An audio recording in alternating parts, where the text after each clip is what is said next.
And we are live. Someone made a new sign. Ted is confused. Ted is confused. You need to learn to aim that one better. No, we can't hear you. You're muted, but Yep. There goes a joke. Yeah. Yeah. Yes. The camera is on the laptop, so whenever I hold it up to the camera, it also covers the screen, so I cannot aim. Excuses. As far as they go, I thought that's a pretty good one. Yeah. No, Hello, you should just everybody. learn the distance and be like, okay, this is the right distance, so here, this is good. I don't do that often, it's fine. Well, anyway. Hi, good morning. Hi. Depending on where you are. And when you watch it. Good morning, good afternoon, and in case I don't see you, good night. What was it again? Is that out of something? Yeah, it was from the movie with Jim Carrey. Truman Show. Truman Show. Yeah. So, hi everybody. I hope everybody had a good week. I had a really good week, and I'm looking forward to getting back into our adventure because the party just met this strange dwarf who helped them give Vince's body a proper funeral. And this dwarf seems to be hunting something or is on a mission to take care of something. And the party, very unselfishly, with no monetary gain, decided to just help him, and thought like, this is amazing. And yes, we wish to be heroes. Let us help you. No, you know what? We will pay you to be able to help you. You must be talking about a different campaign. No. Oh, am I DM said it. That's now written down. No, there was mistrust, more mistrust, a big fire, and some more mistrust. Exactly. Gemini has I think it's to called distrust. pay Grimhook.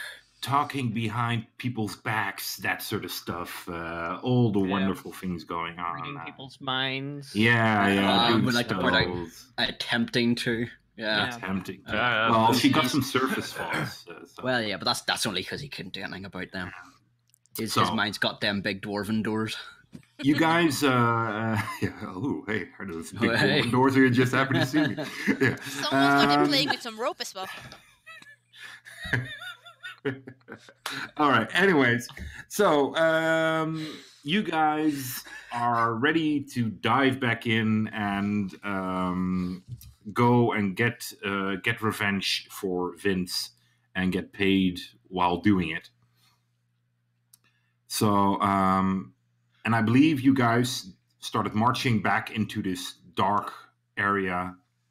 Luckily, this time during the day, which might be a good choice, actually. So, oh, good choice by the DM. Let's go. I said it might be. There was no might. No might. You're the mighty. It's a lie. One of us is going to die. Yeah, I have a Mike list. Greenbook. Yeah, that's right. I've already had mine, so it's fine. I keep track of every time people laugh about my stupid jokes, and then they score points. And if they laugh too long or too short, they might go up or down the list. And yeah. So Sneaky. All right. Anyways, let's go. You guys walk into the forest, and I believe you guys tied a rope around everybody's around your waists to not be tricked by any illusions and thing. There was how many feet? 5 feet between 10. 10 feet. 10 feet. Okay. So I believe Grimhook was up front. Yep. And I kind of forgot the marching order after him. Varen, Ellie, Gemini. Yeah. Varen, Ellie, Gemini. Okay. Yep. All right. So you guys start to move into this forest. Even though it's high noon, and the sun is up. You guys see there is little light getting through. You would consider this to be the light that carries here is an early evening kind of light. The sun has gone down, but there's still enough light to see. So this is uncomfortable to a certain extent. Right. You guys, technically speaking, guys don't have any penalties at this time. If this changes, I'll let you know. But your vision is slightly limited. You can't see as far as you usually can, but you can still see pretty much. Gemini, you can see Grimhook, and Grimhook can easily see you. So there's no limit in that, and you have a relatively good view of things around you. I'm pretty sure that both Grimhook and me got dark vision. Is that affected? Yeah. Sorry? Does that affect the dark vision we have? Not really, because like I said, the light is enough for you guys to just see it. It's just more to kind of illustrate the fact that it should be quite bright at this point in the forest. It's not. Okay. There is clearly like a blanket or more or less over it, where it becomes close to evening, where it becomes a little bit shady and stuff. But like I said, all you guys can see. It might be harder to just see very far in the distance, but because the trees are relatively close to each other, that's hardly an issue here anyways. You will also notice that as you're moving through the forest, as much as security as this rope gives you, it also is a hindrance, because, as I mentioned, the trees are quite close to each other.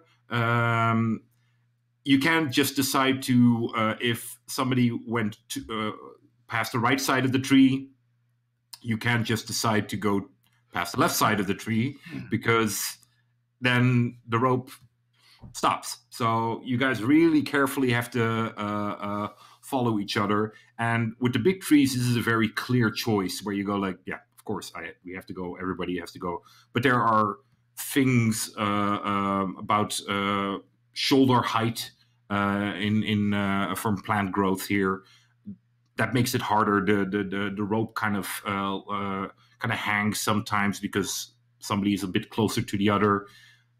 Your movement is hindered by this, and you move relatively slow, which might not be a bad thing.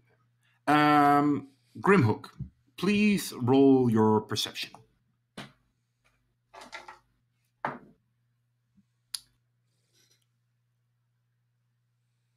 11. 11. Okay. You move onwards, and sorry. That was wrong. I was looking at persuasion. Sorry. 11 goes. Or sorry. So it's 5 and 8. 13. Sorry, 13. That might 13. Not change it that much. Wow. Well, in that case, you see less. Everything. You move onwards, and at a certain point, you are the first to notice it. You see in the distance somewhat of a clearing, and as you get closer to it, everybody in the marching order behind you start to notice it as well. And Varen, you're the first to start to get a good view on it after Grimhook. And you will notice that this is actually the clearing where you guys set up camp. You can still see at the distance your campfire that you had going. It's out now, of course, but still the markings are clearly there. And Grimhook, as you kind of walk into this clearing, it How do you have a survival? Are you proficient at survival? Yes. Yes. I have a +7. Oh, there you go. Okay, so you kind of look around, and you wonder why this clearing is here. There are reasons for clearings to arrive like this, but this is very clearly, as you kind of look at it, your dwarven mind is used to think in symmetric shapes, and as you kind of walk in here, this is a very clear circle, too clear to be a natural shape.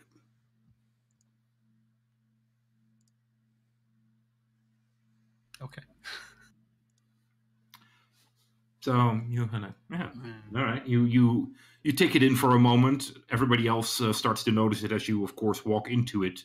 Walking into the clearing, it makes movement for you guys a lot easier for a short moment, because there's not a lot of shrubbery and stuff to have the rope tangle upon. How long have we been walking for at this point?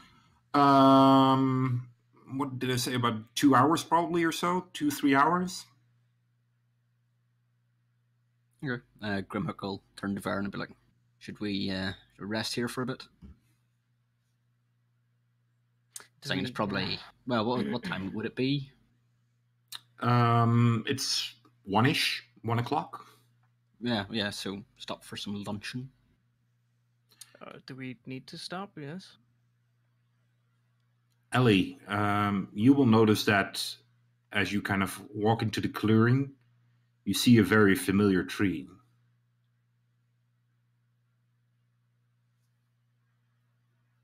Do we have to stop here?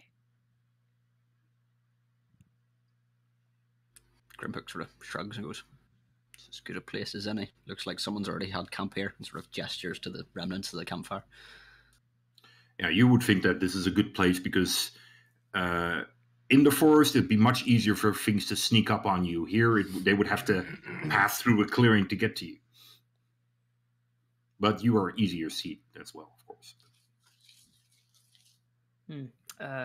Grimhook, do you actually know where we can find its lair from here? So shrugs goes, "Dumb luck.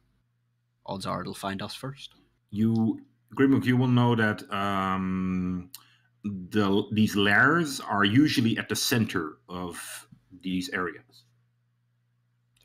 I say that. I feel like we're getting conflicting information here. He's kind of... I think his transmitter is kind of... he's getting information, yeah. Is there any way that the Varen could figure out where he is in the forest? Sort of. It's probably really hard to tell, but figure out if we're in the center of the forest. Roll your survival. Survival. That's an 18. An 18. You kind of look around and you try to get a feel of. It would make the most sense to you that if this thing is indeed in the center, that it would kind of move out in a circle, and you try to think about as you moved into it, how much did you see to the left and to the right this similar darkness of forest? Was it clearly a point where you entered, or was it kind of like a wall? Because if it's more like a wall, you would know that the circle has to be quite big for it to look that way. And it looked more like a wall than you did as in like that it was kind of round. So you'd think this is a large area, and your best guess would be you would not be surprised if it's at least 2, maybe even 3 more hours before you start getting close to the center. But these are just assumptions. Okay. Vern will cut like a couple of twigs off a tree and sort of point it in an arrow towards the direction that we were moving, so that we know sort of what direction we're going. Mm-hmm. And why are we planning on taking a rest? I don't know. Grimhook says he wants to take some food or rest himself. Well, we ate not three. No, Wait, Grimhook just it's just Grimhook will turn around and say it's better to face these things on a full stomach. Well then, in that case, might I suggest we not stop, and I take out the good berries that were given to me, and I give one to Grimhook, and I say, this will keep you full for a day, so we needn't stop here. Does anybody else need anything? Ellie's just gonna shake her head and like she has her arm folded and doesn't really like look comfortable at the moment. Well then, let's continue. Grimhook sort of like cheerses with it, like, and eats it. Heads off. He is going to attempt to work out which way might be towards the center, and head off in that direction. All right. Do you want me to do a roll? Roll of survival, just to see how good your bearings are. I start. There's an arrow here. This must be the... Has anyone seen this arrow before? Yeah. 13 plus 7. That's Maz. I can't do right now. 13 plus 7. That's what? That would be 20. 20. Okay, cool. 20. 30, 20. Okay, there we go. I know. So you would not guess I was an electrical engineer. That's a good fate for the future. You guys, you kind of think a bit, and you think you were moving in more or less in the right direction. So yeah, there's no real need to alter your course in any way. Everybody, roll your perception.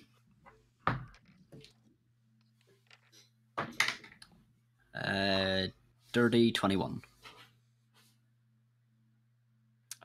That's just a 5 for Vern, I think. Yeah, 5. That's fairly high, but 15. Even though 23. Ellie's not really watching, to be honest. Right. Even so, Ellie, this draws your attention. The three of you, except you're the only one that doesn't notice it, Varen. The three of you will notice that there is a black bird sitting on a branch in the direction that you guys are moving at. And he's kind of sitting on the branch that there's the shadow of the trees kind of falling over it. So it's kind of hard to see. But you can see, like, the three of you, especially the two of you that came above the 20, you can see, like, these beady little black eyes are just staring at you. And you just, Ellie, you just see the bird, but they can just see, like, there's anyone that has dealt with ravens or crows before will probably know that they have a certain level of intellect. But this is clearly above that level. It's just staring at you. Oh, fuck that bird! Fuck that bird! Everybody, fuck that bird! Okay, I will look up, and Gemini says this, I will look up, and I probably recognize it, and it will make me think of the whole situation with finding Vince. And without really reflecting on what I'm doing, I'm gonna cast a firebolt at it. There you go. You almost instinctively, your hand just looks up and follows where your eyes are looking. Roll an attack.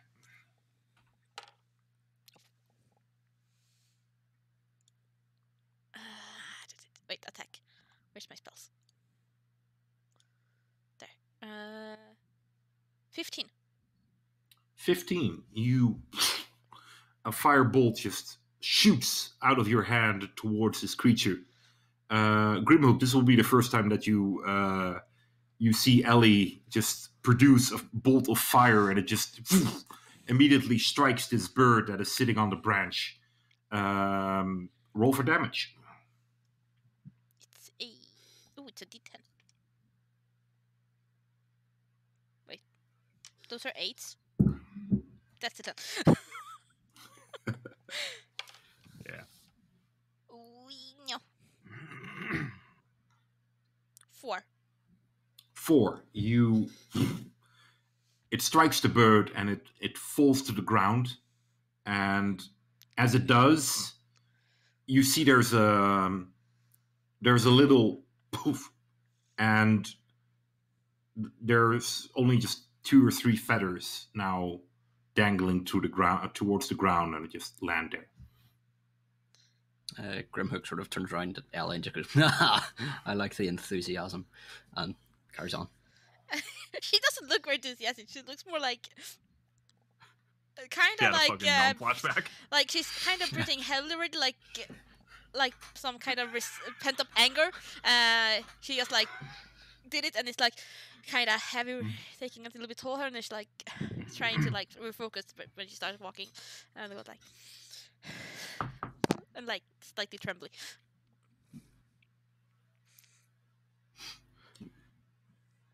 So carry on walking, and they'll Grimhook will take out his crossbow. Just haven't seen that, and just have it sort of in his hand. All right, As we walk by the bird, I'm gonna flip it off. Just flip its course off. Yeah, well, like I said, there's only a couple of feathers left.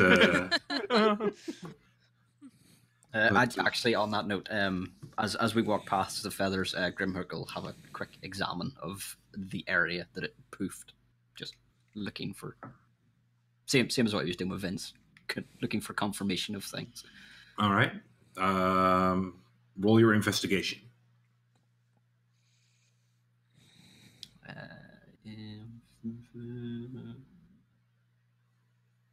That is 11. 11. Yep, that's a feather.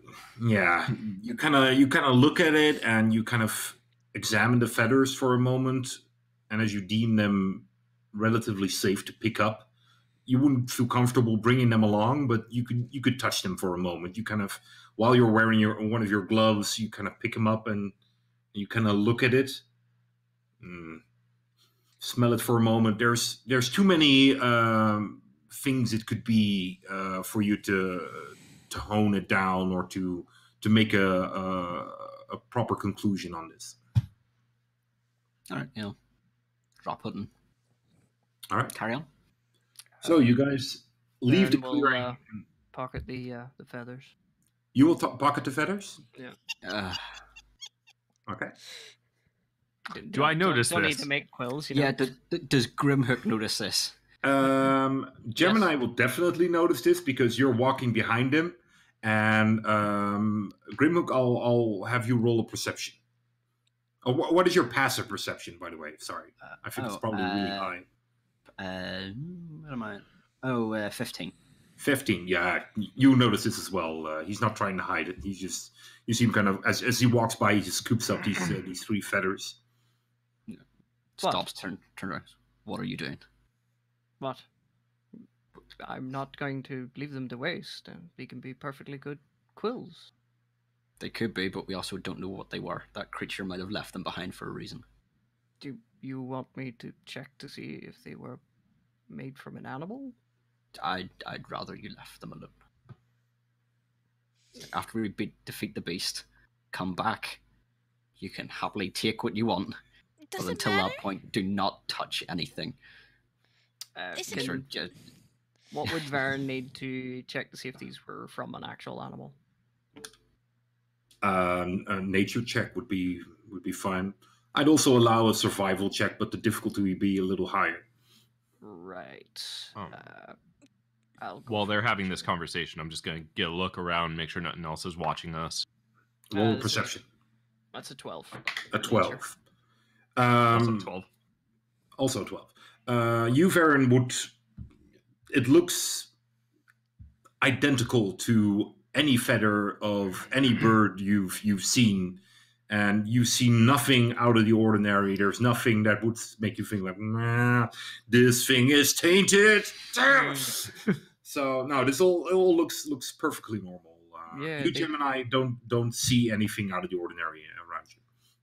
They look perfectly normal to me. Just raven's feathers. Grimhook sort of goes. Does it matter if they aren't? What's the worst thing that can happen? We can die. Grimhook sort of looks back and goes, "We're dealing with a trickster. Nothing you can trust. Nothing is what it seems." And sort of gestures to the rope. It's like, this is why we are tied together.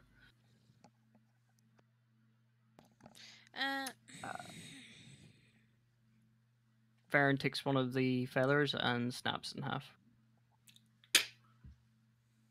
TPK. Yeah, everybody's dead. Beep. And then throws it at the Grimhook. We won. Oh, dear. Well, in fairness, the darkness in the forest would be gone. Okay. Well, I don't see any problem with taking them. They seem normal. She's like, and that could be exactly the point.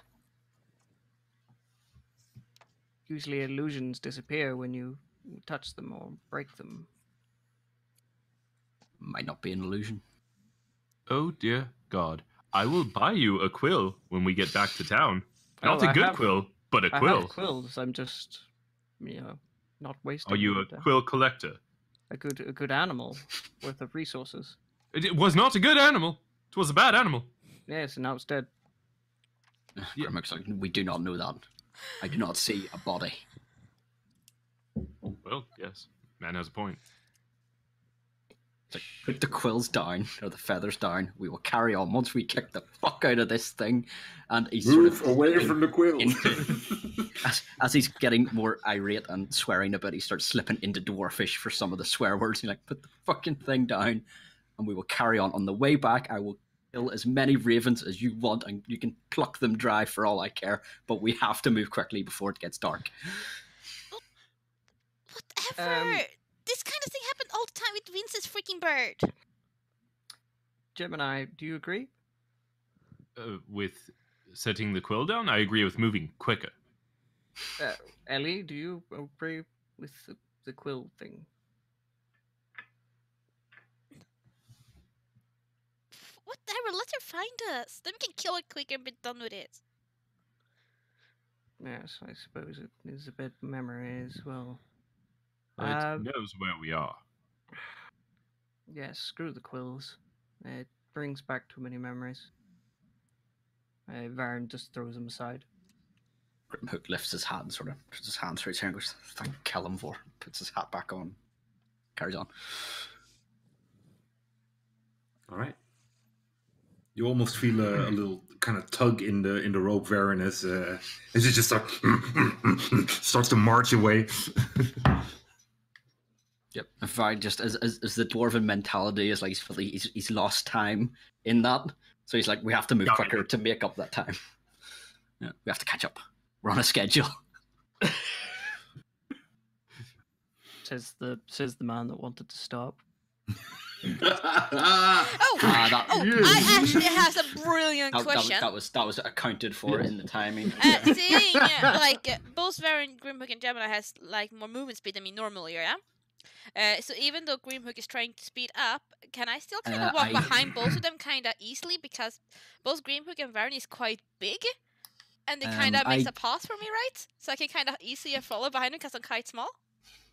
My walking speed is 25, same as you. Oh, okay, then it's fine. So it is. Yeah. So me and Gemini. Yeah. Oh yeah. He's like combo speed, and we're just like. You okay? You okay? You seem to be working overtime on your movement there. Are you okay? By the way, my Could you, question still pick up stands the pace? because Grimhook and Varen is kind of making speed for me. Do I have a little Definitely, bit yeah, easier? yeah, because you have to follow their paths very narrowly. Especially Grimhook, he's just plowing through everything. He's just like, fuck this. Hi, cat. Hi, kitty cat. So you guys move for about half an hour deeper into the forest. Grimhook, roll your survival. that was very nearly a 3. That is 26. 22? 26. Oh, jeez. 26. Okay. It's a dirty 26. But It wasn't a natural 20. Like a 19 plus 7. It was a 19 plus 7, yeah. Okay. Your use of dirty things is if it's over 20, I keep saying, because I keep don't having have in to. my head. It's not a natural 20, yeah. Just let me know if it's a natural 20. I don't need all this dirty talk coming my way. know. I will. Oh, let's dirty talk. At least I not a thought peaky you 20. liked it. Yeah, I thought you liked the dirty talk. Did our chats mean nothing? Okay, so What was he checking? you're walking and you see as you again moving closer, the surroundings doesn't really changes anything. The trees are still very close, but you suddenly see quite a large peak of tracks. You've seen tracks here and there before, animals moving about, but all of a sudden you see a large quantity of tracks of humanoids, and with your dirty 26, you will have definitely noticed that these are tracks of a race that you are somewhat familiar with, kobolds. Okay. He slows down and gestures. Varen's one directly behind him, isn't he? Yeah. Yeah, so he gestures to Varen. He's like, Farron just trips over you like, get down, don't duck all of a sudden. Not just the small people. just flips him off. No, he doesn't. He just gestures to the tracks. And he's like, looks like kobolds have been through here. Yes, we've seen those trucks before. Best to stay away from them, I guess. This creature's been gathering things. It could lead us to its lair. Would be better backtracking from where they came. That would lead us out of it, potentially. We need to deal with the source. Yes, it depends what way the tracks are going. Are the tracks, or are some of the tracks going in the rough direction that we were? More or less. They're coming more from the right, and they're moving more towards the left, and still, let's just say you guys are walking like this. They come up from here, and they kind of move that way. So they go definitely more to the left, and slightly in the same direction as you guys. Yes, and in that, then we should probably head towards where they're going, if you're right about them gathering creatures. Well, here's a question that I'm surprised no one has asked. Are the tracks real? Good point. They could be an illusionary. Grimhook sort of turns around, doesn't say anything, but just gives a sort of strange look to you. It's just sort of, I don't know, somewhat approving look, just, and then goes to the tracks and kneels down and has an examine of them. Doves. In the wind, you hear Vince's voice just say, "Doves, doves." One stray dove just stuck So Grimhook will go and have an examine of the tracks, like, I don't know, feel them. Are they really there? Are they illusion or what? Roll your survival again.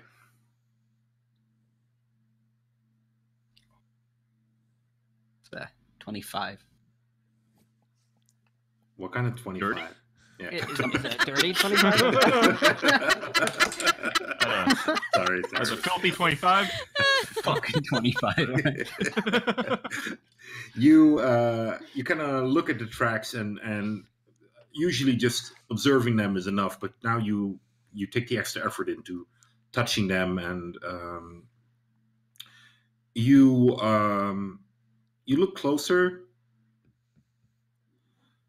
The tracks are definitely real, but there's something nagging you about these tracks. As you touch them, you feel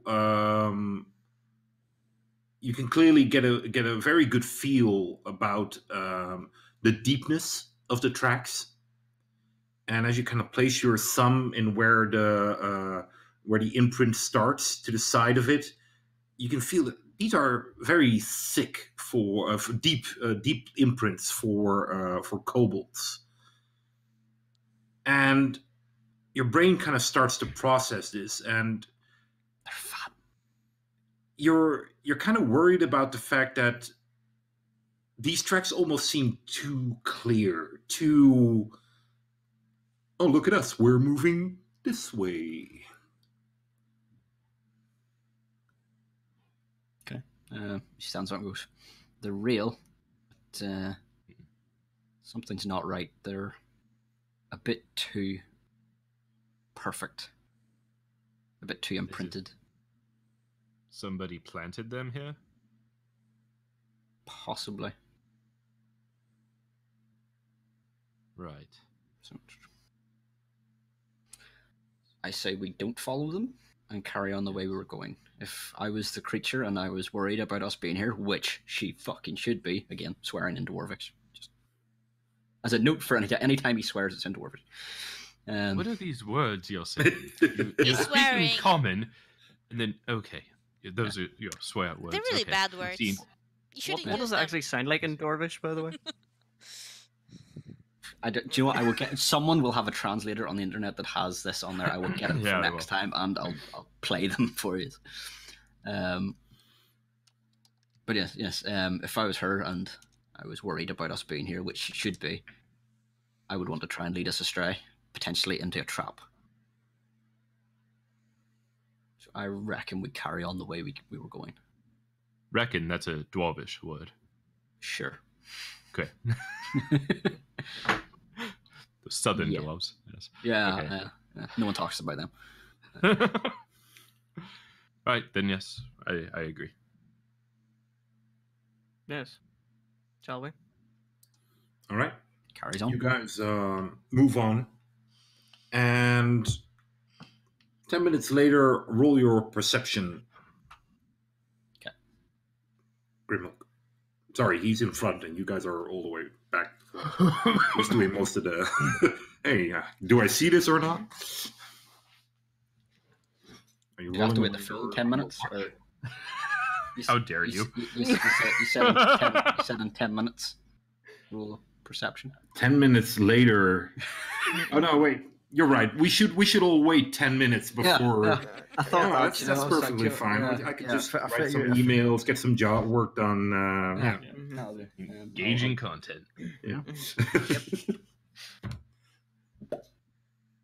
What did you roll? Perception, yeah. Or was it survival? Perception? Perception? Sorry, you mean you were that busy making a joke you didn't even hear what I asked you to roll? Oh my goodness! Hope you got another character prepared. Whoa.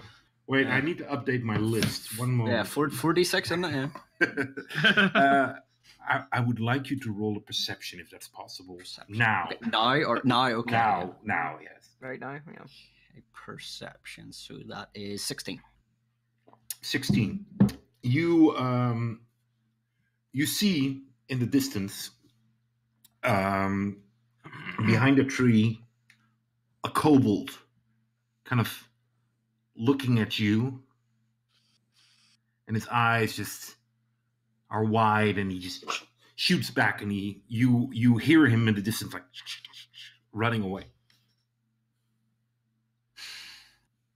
He sort of shrugs and goes, can we coordinate a run? Just sort of shouts back quickly and speeds up a bit. Yeah, sure. Yeah, he's just like, Coordinate a just run. Just sort of gestures. Goes, there's a kobold over there, and it's running away from us. Come on.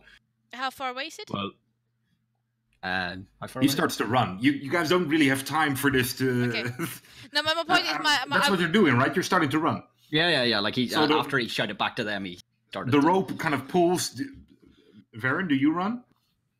Well, I suppose I'd follow along, but I'm it's not a full run for me. So yeah, it's a light jog. Yeah, I mean, I mean, if he's, I would like to point out that dwarves are natural sprinters, very dangerous in short distance. I was waiting for that to come. I was waiting for it. Yeah. Now, so Ellie, you see Varen also doesn't full out sprint, but still has a definitely more than a walk, and just starts to book it after Grimhook. Right. Yeah. While he's running, I'm assuming everybody catches up. If so, Do the rest of you? Do Ellie and Gemini join in? Because if not, then you'll be pulled. Yeah, Ellie probably. But you will definitely give off a good sign to the in front. I was gonna say Ellie probably doesn't, because she's not paying too much attention at the moment. Okay. Oh, Ellie, this is going to be. Yeah. You kind of stand there and you're kind of shocking.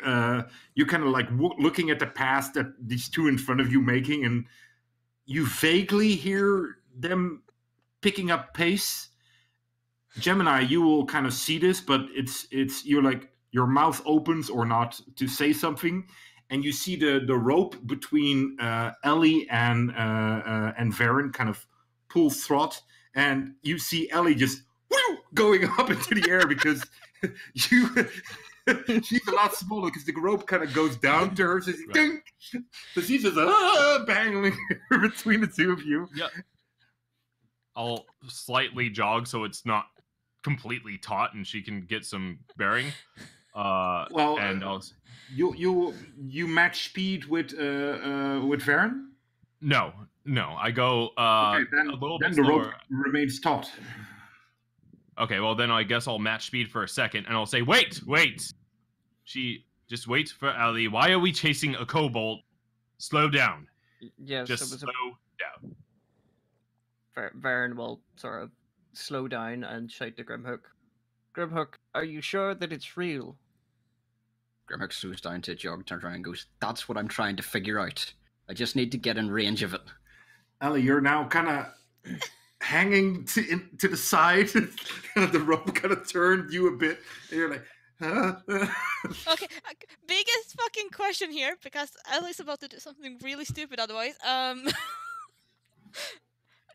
Varing and Graham keep jogging. Or for a moment, but they stop after Gemini starts to talk to them. Okay. So she at kind least that's what. Do you do that, Grimhook, or do you keep running? Yeah. No, he does stop. Okay. Then So it's kind of good. Whenever Grimhook stops, he'll, after shouting back to Varen, he'll turn out. Can he see the thing anywhere? Is it gone? You can hear it in the distance.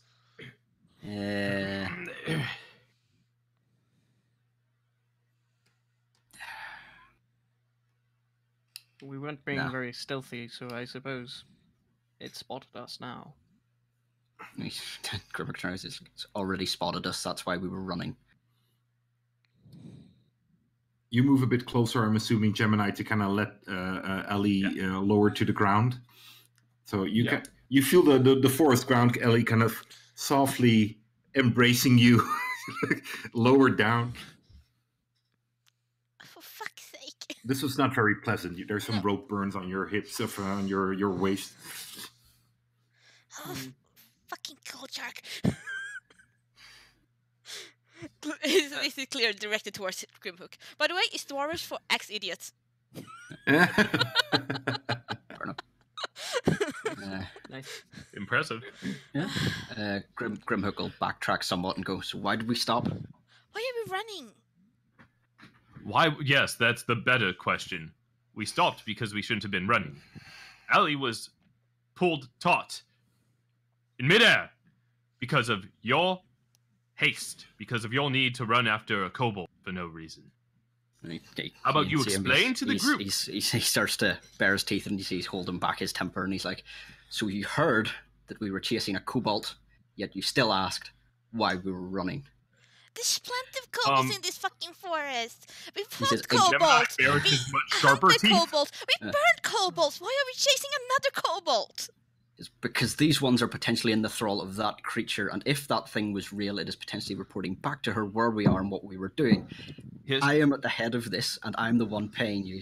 Listen to the commands that I give, or you will die. If that happened to be the hag and I said we needed to run, and we did not, one of you, and more importantly, possibly me, could have died. Listen to what I'm saying, and then turns around and marches off. I'm going to go ahead and grab the rope and pull it to stop him. He turns around and points his crossbow at you. It kind of. There's alley and stuff in the way, isn't there? Yeah, so that well, would just. No, I would walk I'm up assuming you kind to the rope of between him grouped and around to so he could probably grab the rope between you and Varen and pull it. Oh, okay. So yeah, if you pull it, he points his crossbow at you and he's like, you can walk away right now, or you can listen to what I say. Or you can listen to what we're saying. See, it's called a dialogue. That wasn't the hag. We know the hag knows where we are. We saw the crow. We know that the hag is potentially using kobolds to lead us in the wrong direction. So if that kobold is under her thrall, what makes you think it's running to report back to her when she already knows where we are and isn't instead trying to lead us away? Or into an ambush. What you did was you ran ahead, which got Ellie in trouble, could have harmed her, and forced us all to go with you because we are bound together by your rope. You need to communicate with us what you're going to do, so we're all on the same page. He turns around and goes, I did communicate, and you heard that because The you second said that you ran. Yes. You said because we kobold needed and to- ran. Yes, which would have given you enough time to run had everyone been paying attention. Now, I did not chase the kobold to chase it down. I chased it to get in range, to shoot it, and indicates with his crossbow, to wound the creature and work out whether it was an illusion or in fact real. Once I had injured it, if I had hit it, then we could have taken it from there. I did not get that chance now. It is away. We do not know what its intentions were or what it was doing. He said, and while we are sitting here discussing this, we are wasting time. Now, come on. And then again turns to walk. During this conversation, Varen turns to Ellie and goes, Ellie, would you far rather be on my shoulders? It would be much easier than you being tugged into the air. I suppose. Do you want to sit on my shoulder then? Sure. Varen will untie her and then sort of leave more rope for Gemini and put Ellie on her shoulder. All right. Well, are we moving? Grimhook, at this point, as you're kind of untying her, while you're untying her, you will definitely notice this, Grimhook, because you have a high passive perception. But if you march off now, and you see Varen is busy untying Ellie and hoisting her on her shoulders and stuff, you will pull him out of balance and he will fall most likely. If I see him doing like tidying up, I'll see it as a well. If he's on his shoulder, if she's on her shoulders, that's one less person to not listen and move. So he'll wait. All right, there we go. But he'll grumble about it. You know, he'll be like standing, not quite like a taut rope, but he'll be sort of standing at its maximum and just sort of grumbling to himself. All right, so you hoist Ellie on your shoulders, and everybody could officially be ready to move if that's what everybody wants. I suppose now. Grimhook will turn around and slightly calmer. He's got his level head back on ish. So, everyone ready? Good to go, Ellie? Yeah. I think we're good. Gemini? Yeah, nod and March on. carry on. You move onwards. All right. As you move onwards, you within a few seconds you arrive at the tree where this kobold starts to book it. you see, well, because it ran, especially for you, Grimhook, you see clear tracks leading away. Do you continue your usual paths, or do you follow the tracks? Yeah, carries on in the direction that we're going. Okay, there you go. Very well. Everybody, roll your survival, please. Ellie and Varen, because you are pretty much in the same location. You could assist each other in this manner, I will giving assist. one of you advantage. I will assist Varen then. All right. Okay. So you have advantage. That was good. That's 15. 14. 11. All right. Grimhook's still not. Yeah. Lost more time. God damn it. It's like looking at his wrist, no watch there, and just like, Yeah. Nothing. I'm late. yeah, for a very important date. Yeah. With some righteous fury. You, Varen, start to look around, and you don't know if it's your connection to your god or your repulsing aversion towards evil. You have the feeling that even though not that much time passed, the light shouldn't be very different. You have the idea that the light is getting even less in the area that you're moving into. It seems we are getting deeper into the forest. It seems to be getting darker. We're getting closer. Grimhook sort of nods and grunts. You this it's harder for you to perceive this Grimhook, because you have dark vision, so for you you don't really notice the shifting that much, but still it's as it's pointed out, you're like you might be right. So as you move onwards, you see there is a how do I describe this? There are trees and there are ropes tied between the trees, almost a bit like a spider web, and they leave very little space to move through. And it's not just one rope between two trees. There are 10, maybe 15 ropes at angles and stuff tied between trees.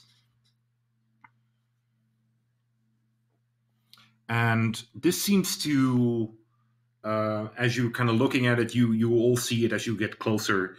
This seems to be also somewhat cylinder shape. Grimhook sort of think we're close. Is there anything attached to the ropes, say to cause a noise?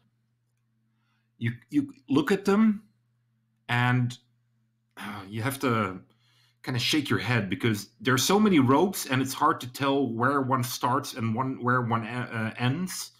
Roll your investigation.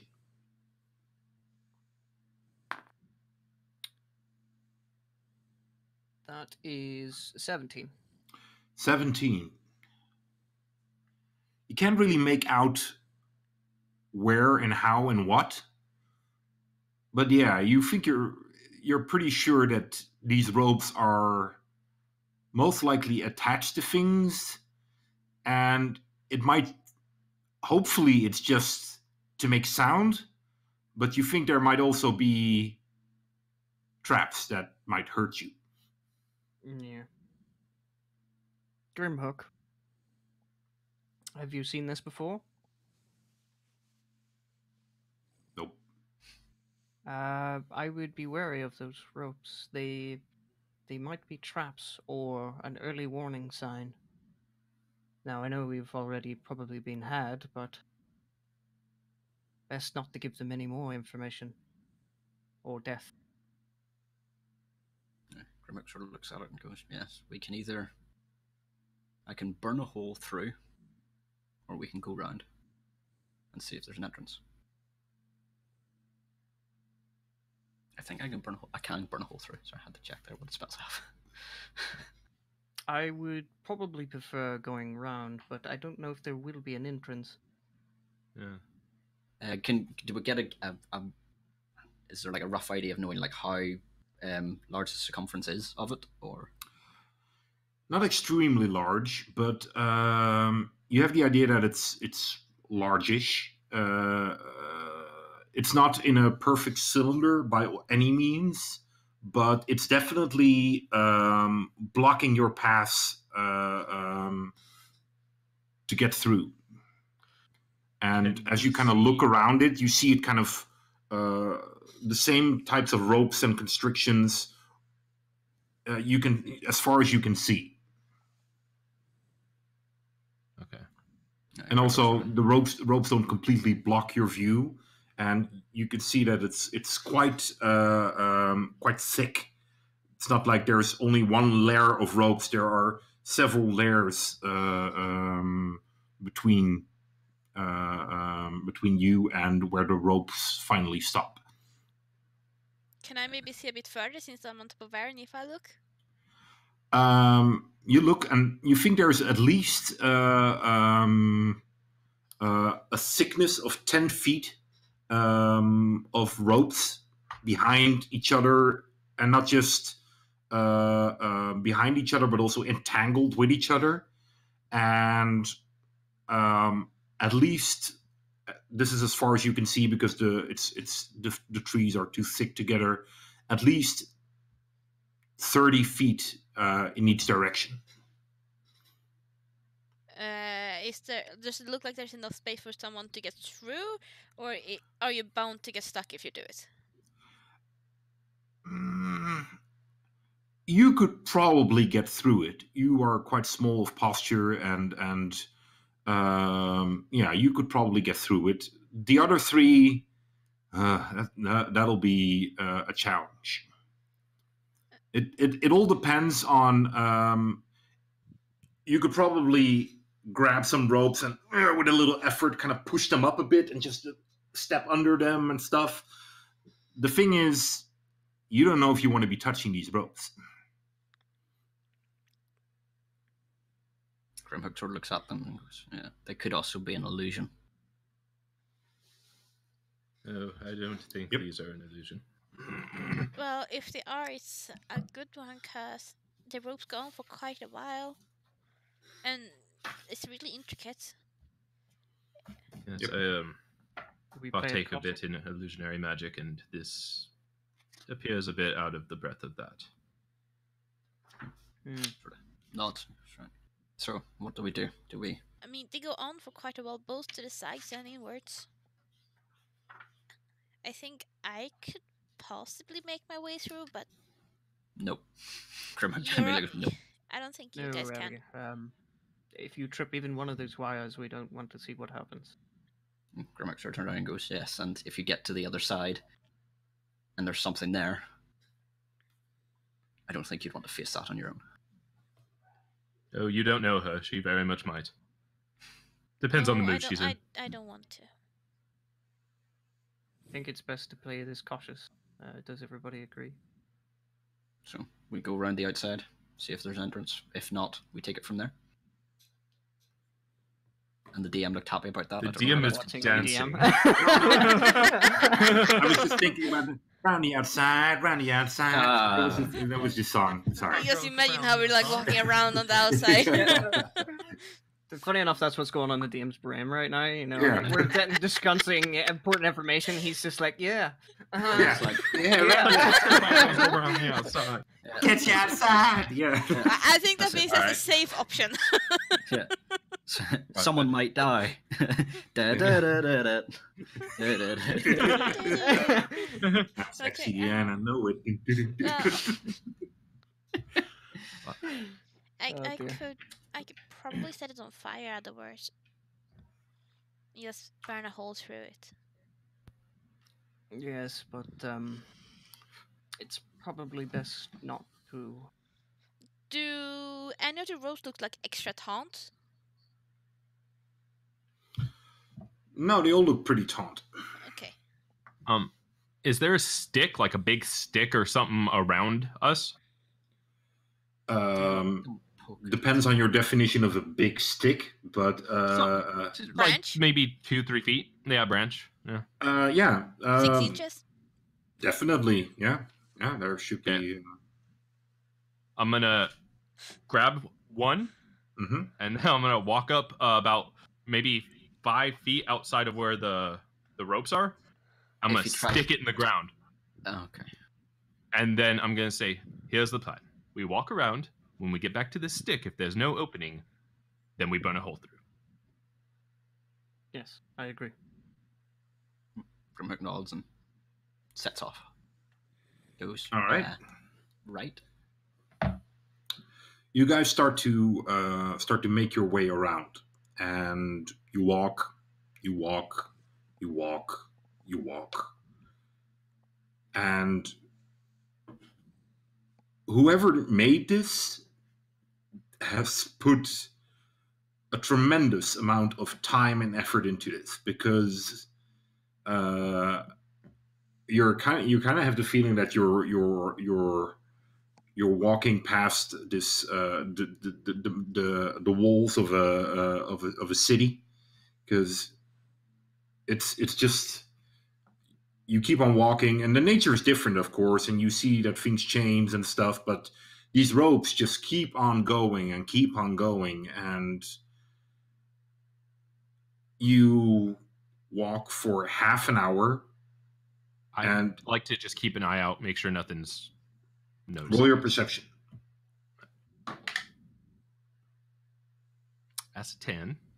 A 10. Lots of rope. 30. Oh, in that case, dirty ropes. It's been raining and moss is hanging from it. Oh, it just looks so dirty. As you kind of move on and on, it takes you. Well, you guys have been walking now for an hour, and you have the idea that there is a curve to it, but yeah. Do you keep on walking? Yeah, keep going until we get back to the stick or find an opening. It takes you I 2.5 hours. Question. I got a Sorry, question. yeah. When we walk around, I'm gonna keep looking through ropes and try to see if I can see them going somewhere. Do I notice anything like it's attached to things except trees, or? Roll your investigation. Oh, natural 20. Natural 20. Yes, there is a logic to these ropes in some extent. Most of them appear, at least to you, to be blocking, keeping things out.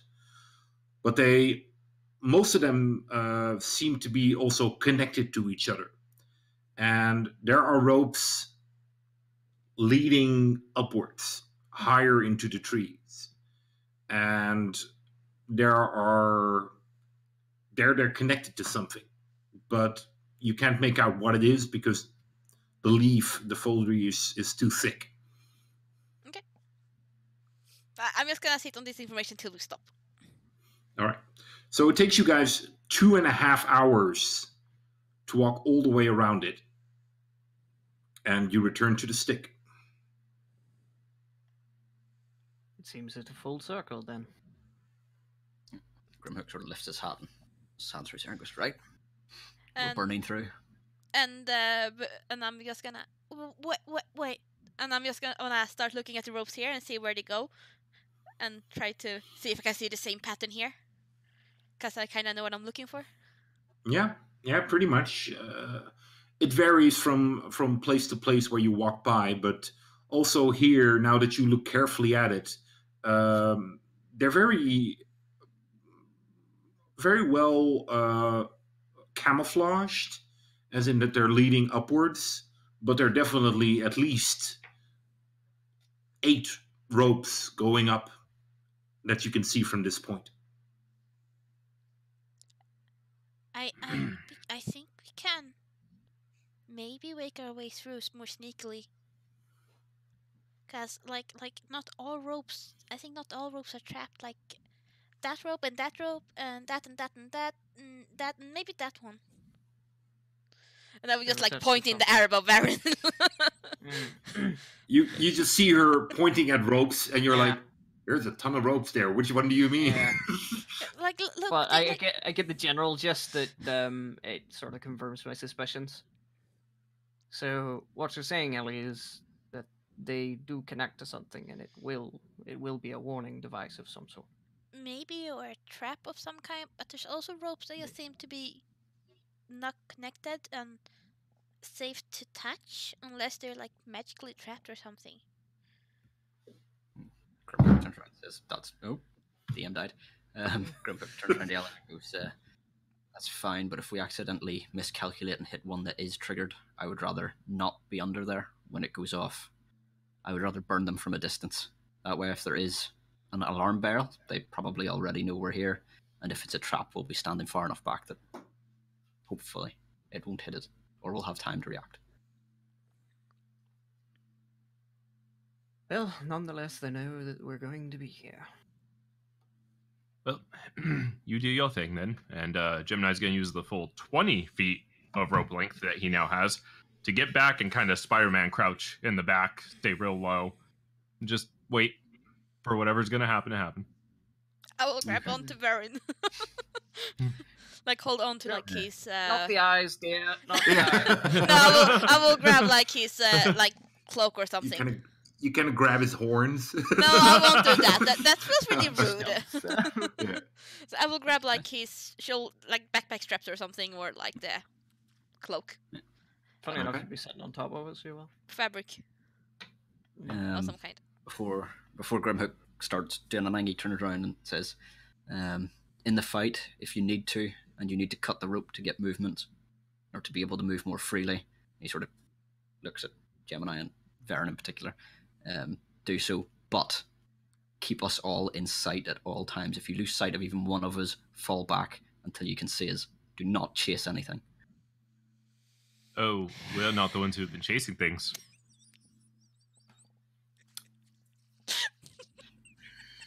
I feel Cracks his awfully neck. stared at. I'm sorry to say this, Grimhook, but I would much rather not have a rope around me when we're in there. Grimhook sure shrugs his. "That's fine, but do not separate." And then he sort of holds his hand up, and the symbol, the scales on the back of his thing start to glow, and a nice ball of white light appears in front of him. So he casts Flaming Sphere and pushes it slowly into the web. But he is standing, let me see, that's about 60 feet, so he'll back up about 30. So that Okay. 30 feet between him and the thing. All right. What does the spell Flaming Sphere do? It creates a big flaming sphere. Although in his case it's a big ball of light. But it creates a 5-foot diameter sphere of fire in unoccupied space. It stays there for the duration, which is concentration up to a minute. Any creature in there takes 2d6 fire damage, and it ignites flammable objects not being worn or carried.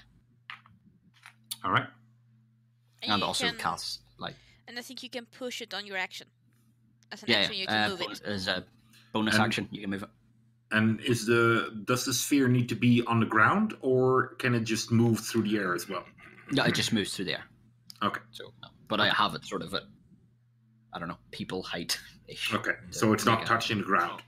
No. Wait, do you mean like people height like me and Varen, or people height like Yeah.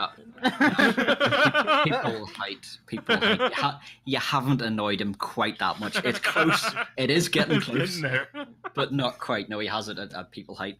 If Varen wasn't here, it would probably be at Ellie height, and Grimhook would just stoop just to put you out more.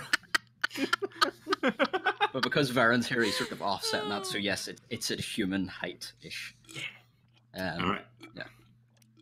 So the ball just starts to move forward, and as it starts to get closer, do you cast it within the ropes, or do you cast it before the ropes and push it forward?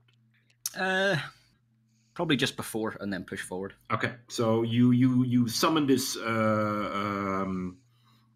this sphere of energy. Varen, you will see this expression of divine magic, magic that is, well, basically granted by your god, and it is a nice sight for you to behold. It is. It fills Right. you with Bright white light, is it? Yeah. Yes, it does not have the dark tint that you're looking for. Mm-hmm. Yeah, no, it is bright white. and you kind of push it through, and as it starts to get closer to these ropes, everybody will probably start to see these ropes start to smoke, and a very particular odor starts to come from these ropes as they start to burn, and you hear the fibers of these ropes are starting to break and burn up. As the ball just starts to move forward, ropes actually start to light up, and you hear this clanking of what appears to be metal, and all of a sudden you hear this like 4d6s, yeah. there's a slush of something, and you see your orb is, it looks strange.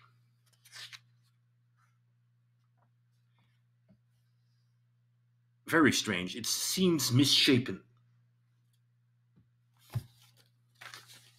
Okay. Can I tell why? Or well, how far into the ropes has it burned at this point? It's passed through pretty much. Oh, so it's the whole way through. Yeah. We talked about this before, but how far can that go? I know we said the range is 60. I think we had this conversation whenever the Cobalt battle. But can it move farther once it's summoned? It just has to be summoned within that 60 feet, or what way was it? Yeah, I would say that as long as it's within line of sight, that's fine. Grimhook will just put his hand out and just fire it forward, almost like a firebolt, just to get it to go in. So if there's anything in behind it, starts to, and it looks strange. It there's something not right to it. It's almost like you're looking at it through water. Okay. And it rolls onwards, and yeah, it continues to move onward. I'll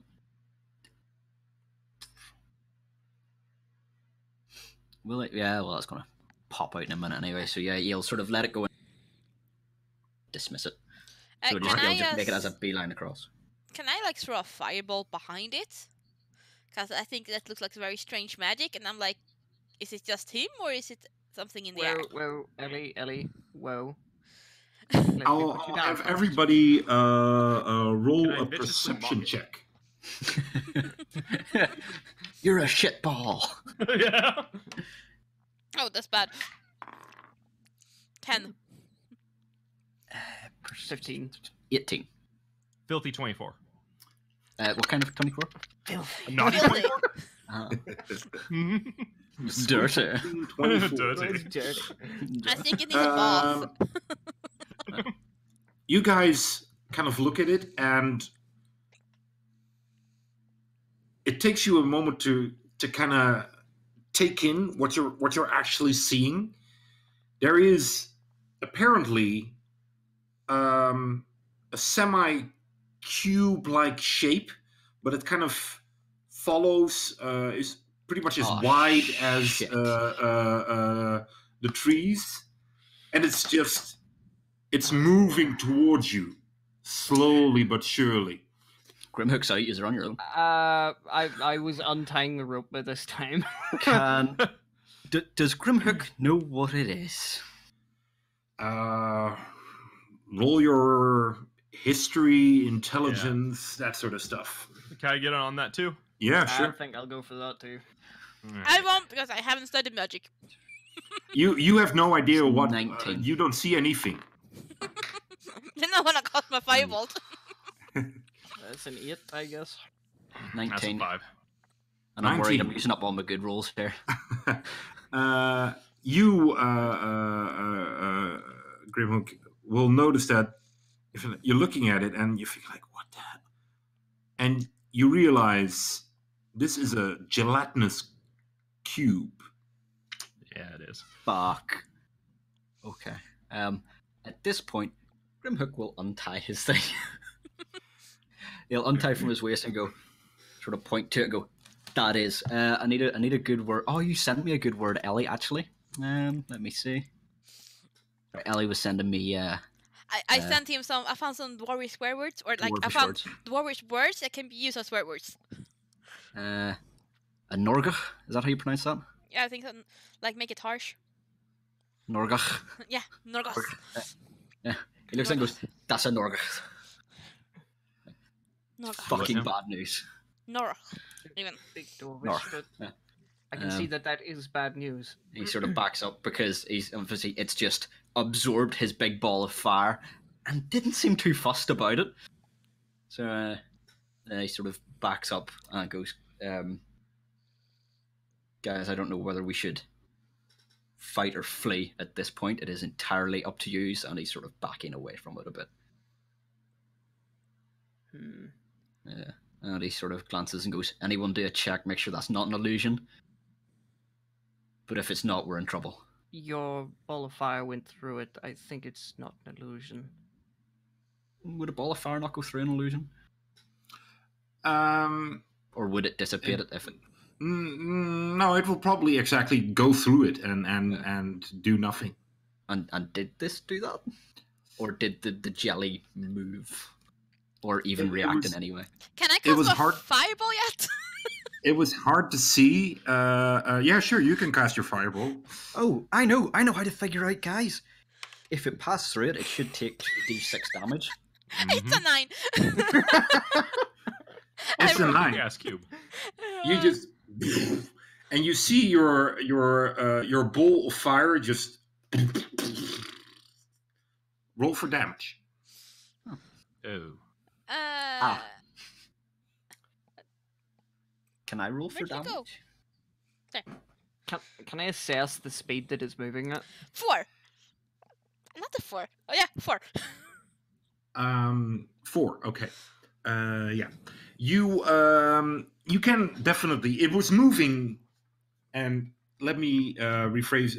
Let me state. It was moving at a slow speed because it seemed to be kind of trying to close up on you. But now that this firebolt is kind of it kind of shakes, we're gonna roll for initiative.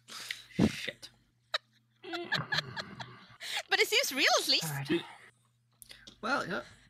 Although I never got to roll my damage. Just saying. No. Yeah.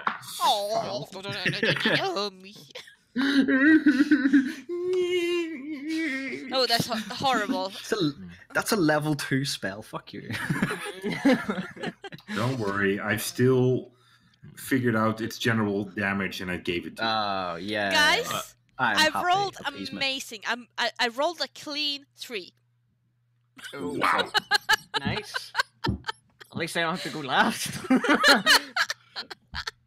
That's it's a 10 for Vern.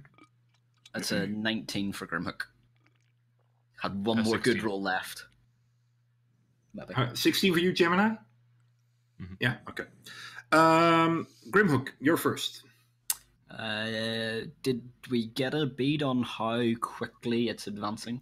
Like, so I was 30 feet away from the thing whenever I put my ball through. Yeah, so it seems to move very slow. Or it's been moving very slow. He'll back the fuck up anyway. So he will just backtrack, so he probably wouldn't be quite as close as Gemini, because Gemini, you backed up about, 60 feet, didn't you? Yeah, I think, was no, like, everybody was like 30 feet away from the ropes, right? I No, was 20 Gemini feet Gemini behind went him. farther. Yeah. He Oh, went, okay. he went And a we bit were farther probably back. like 40 then, because I wasn't Varin, and Varin probably wasn't sitting right behind Grimhook, but as far away. Right. Would have Yeah, been 10 well, feet I'll- behind So- him, yeah. It would have been Yeah. Grimhook, then 10 feet further back, Baron and Ellie, then 20 feet further back, Gemini. Okay. Okay. Well, I'll back the fuck up about 20 feet, just to keep the maths easy. So now I'm 10 feet behind. So I'm in between Gemini and Vern. And I will cast... Oh, where am I? Bless. And it's so tempting. Yeah, I'm going to cast Blessed, because I can bless 3 creatures. I'm being a kind-hearted person. He usually blesses everyone else. But because a certain someone has pissed him off, one of those blessings is going to myself. So he's going to bless Varen, Ellie, and himself. So he's going to sort of gesture at them and just be like, Kellam will protect you, and it'll glow. That's a D4, right? Tell him you, not you, and me. Yeah. You, me. So that means whenever you make an attack roll or a saving throw before the spell ends, so it lasts for 1 minute and is concentration, I need to remember that concentration, you can add a d4 to your attack roll or saving throw. Yep. For 1 minute starting now.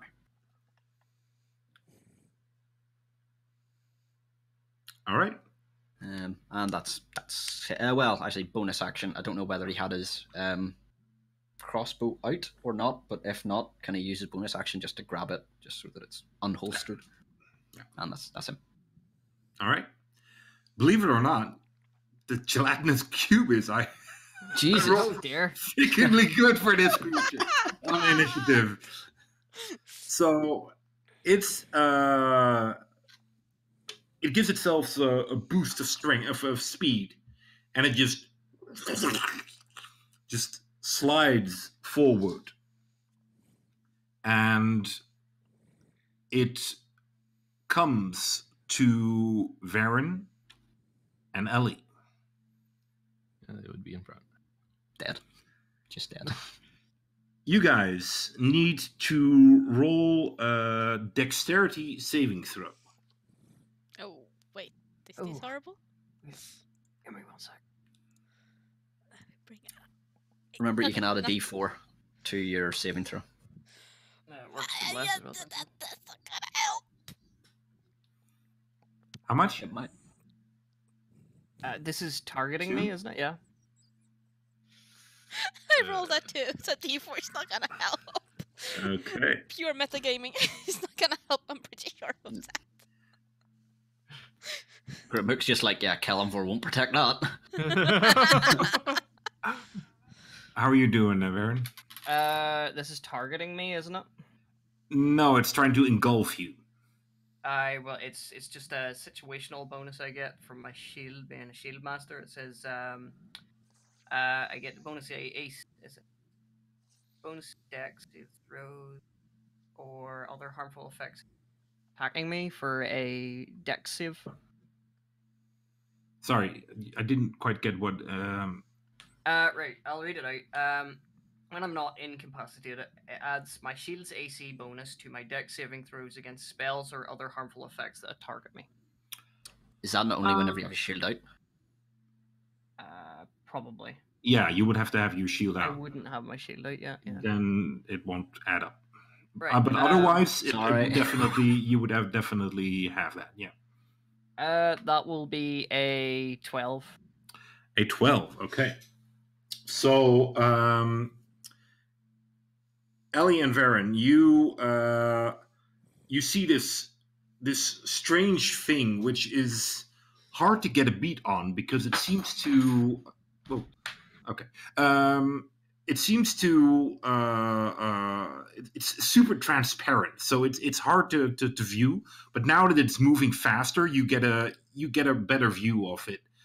And as you do, like, shit, it's coming right for us, and it just, you feel that there's a bit of resistance, and you guys try to jump aside, but it just, and you guys are now actually inside this gelatinous cube. Do I float in it? They all. A little bit, yeah. But I mean, if I try to jump away, if I try to jump on Varen, then I will be not on Varen, but I will be like mid-air in the cube, maybe. I'm assuming that Ellie's actually on her own feet at the moment, since when she cast the fireball, this is sort of put down. Oh, okay, then I'm not on you. I kind of missed that. It's like, whoa, shit. Yeah. You guys are both engulfed, and you will take, both of you take 13 points of damage. Oh, Is that acid 13? damage by any chance? Oh, someone's got resistance. That is acid damage, yes. So that's Yeah. half then. What was that half to then? Just 6 or 6 7. or 7. When you have you round down, I Is believe. it rounded down? I believe it was rounded up. I don't remember. I know it's the same both ways though. Like whether it's damage being dealt to you or you're dealing damage. Yeah. So I just don't remember. I want, you know what? It's 6 or 7. It's up to you then. Let's just do round it down. That seems safer. So it's 6. Whenever you Six divide a deaths number today. in the game, round down if you end up, even if the fraction is 1/2 or greater. There you go. Page 7. Yay! Being a black dragon's actually helping for once. You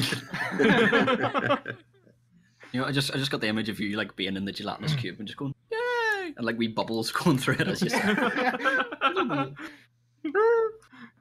So yeah, you guys are in the gelatinous cube, and you feel the acid around you burning you. You feel it a bit worse than Varen does. Just Ellie. chillaxing. Yeah.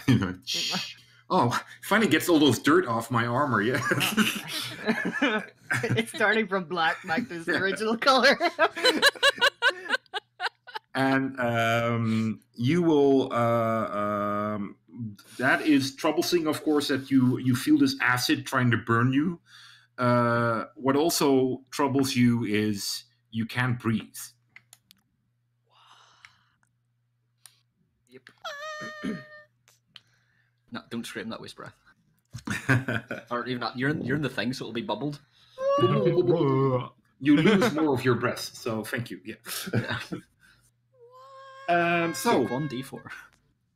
Gemini, it's your turn. You see, both of your friends are well engulfed by this creature. Okay, so first things first, I'm gonna get to 30-foot range of this thing, which means I probably go back about 20 more feet than where I'm at. Yeah. And then I'm going to viciously mock it. And I'm just gonna say JELLO fucking die. And that's gonna be my mockery. And then so how much do I roll for that? It's 1d4, right? Does it need to roll a Yes, saving throw? Wisdom, I think. So, yeah, must succeed on a wisdom saving throw. DC 13? 13. Wisdom Or saving together. throw DC 13. It got a 0, so no. Damn it right. didn't, Jesus, what's its minus? it has a -2. Oh. Ellie or Varen, can you please? I can't find it as quickly as I wanted to. Can you please look up for me, either on D&D Beyond or in the Player's Handbook? It's probably in the Player's Handbook somewhere. how long you can hold your breath for. Oh, yeah. Okay, so it takes the 1d4, correct? Yes, it does. That's a 3, and then it has disadvantage on its next attack. Okay. And because I don't think Varen and Ellie can hear me inside of the cube, guess who's getting some inspiration, buddy? Yeah. You don't buff me, but I buff you. No, I can't buff myself, or else that would totally be what would happen. I was going to say, I was like, can you not buff yourself as well? That seems more like No. a you thing. Oh, that would be lovely. Get those sweet gains, bruh. Here you go, Rogear. It's a creature. Its breath is the number of minutes equal to 1 plus this Constitution modifier to a minimum of 30 seconds. Okay, so please, everybody, you two keep check of this while you're in the queue. Constitution modifier, did you say? Yeah. Mm-hmm. So would I be reading that right? I have a Constitution modifier of 4, so my breath would be 5 minutes. 5 minutes, Jesus. Yeah. Is that right? Yeah. Fucking long, yeah. So Fucking dwarves. plus 2 for Minus- me. Yeah, it's So plus 3 6 minutes. So 3 Okay, minutes. so it'll be a long time before, Oh, fine. especially in Yeah, that's like combat 10. before this comes up. Isn't it 10 turns per minute? Is it? Yeah. Yeah. Yeah, something like that. Okay.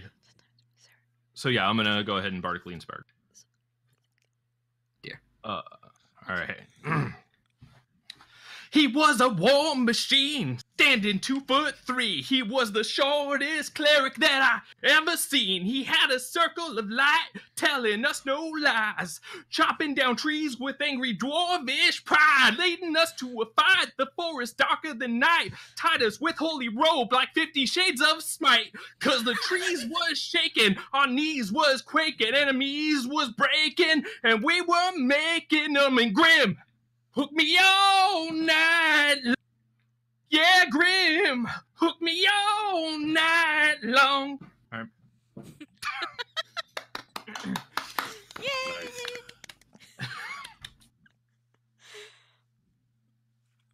Grimhook looks confused. I think you have the right. name wrong there. It's supposed to be Ted. No. Well, to be fair, if you want, somewhere in another unit, Ted also looks confused, and he does not know why. Not that he ever knows why, but Varen, it's your turn. All right. Here's a question for the DM. When it engulfed us, did we move into its space, or did it move into ours? It moved into yours. Right. I'm not exactly sure how this is going to work, but I'm going to try it anyway. Wait. Do I need to be able to... I can perform actions and stuff while I'm still in it? You think so? I think so. Okay. Let's see. Where's verbal requirements? And I don't know if I can speak. You know what? I'm just going to take my battle axe out and start swinging. All right. You feel that your movement is restrained, but you grab out your battle axe and you try to swing at it. Right. Big two-hander. Let's see.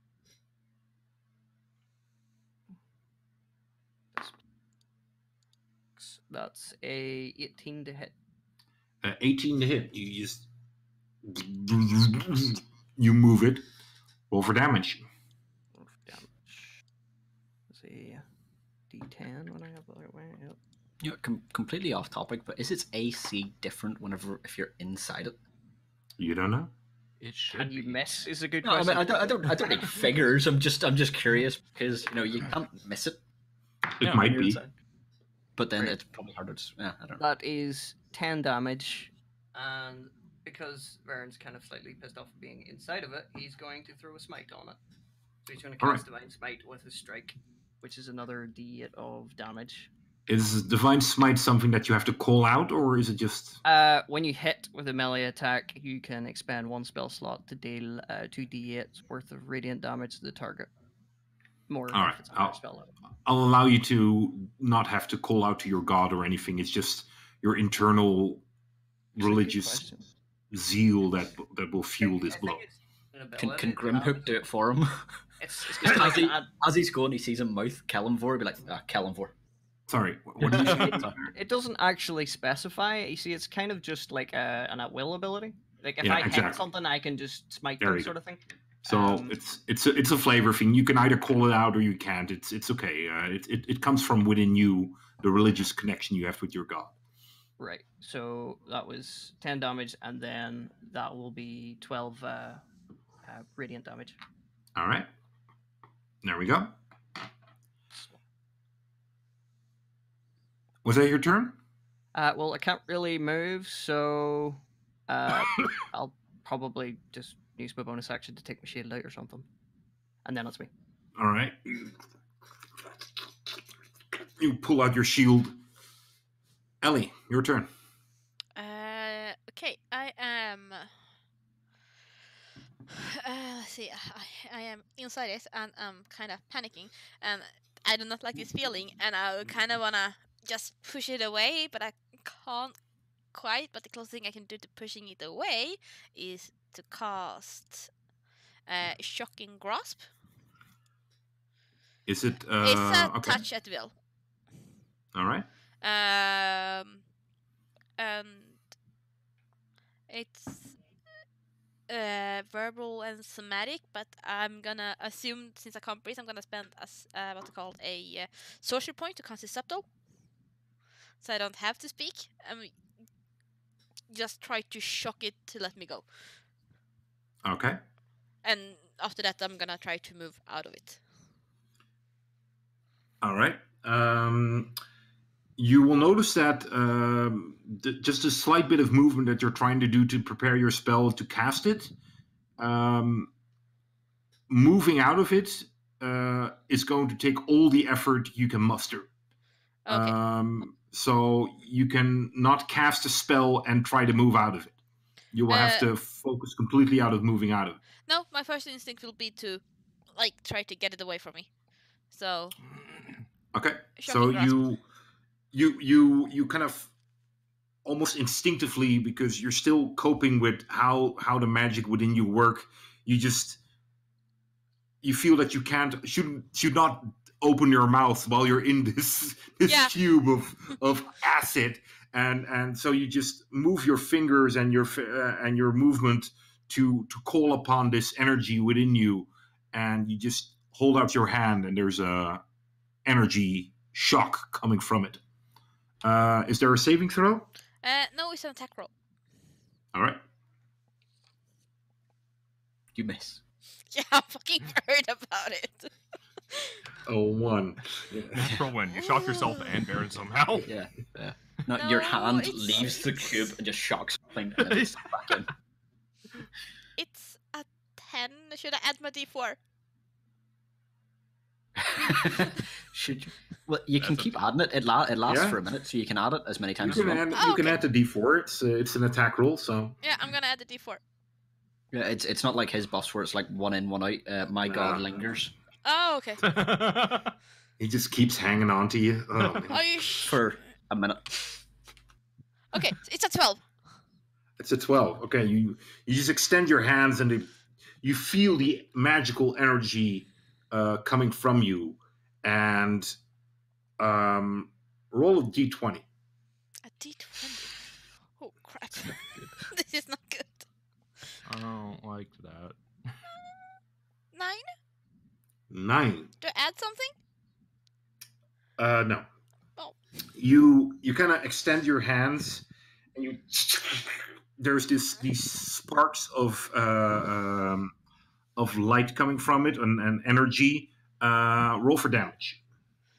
Okay. 7. 7. Okay. So you see there's this discoloration of goo in front of you, and as you send out this energy, parts of the electricity kind of bolt back onto your fingers, and you take 2 points of damage. You're like, Rule gear, that's shocking. If it makes any difference, it's what's it called? Electric damage. Yeah, it's electric damage. Lightning damage. That's the word. Lightning damage. If that's good to know. That's my point. Definitely good to know. Okay. All right. Grimhook, your turn. How far away is it from me at this point? You moved away. I was about 10 feet behind Ellie and Varen. Then it's 10 feet away from So you. still 10 feet. Yeah, okay. Yeah. So I'll back up another 10 feet so I'm in line with Gemini. I'm actually. No, Gemini went way further Oh, back. did he go? Okay, well then I'll just another. Well, no, actually, it closed the distance between them pretty quick, didn't it? It did, yeah. Yeah, no, he'll go 20. He'll go 25 feet back. 25 feet back. Yeah, Okay, so you're 35 feet back. Yeah, he'll back up from it a bit. Back it up. Now, I don't need to know whether this is the case. I just need to know whether Grimhook would think this is the case. Would there be the chance of collateral damage should one say fire something at the cube of potentially hitting either of those two? Would he think that's a thing? Yes. Nice Great. and clear cut. Yep. Yeah. If well, I mean, you've seen your bolt go through it. Why would a sharp object like a bolt of a crossbolt not? Oh go no, more through thinking magic. But then I suppose his ball of fire did go through it as well, didn't it?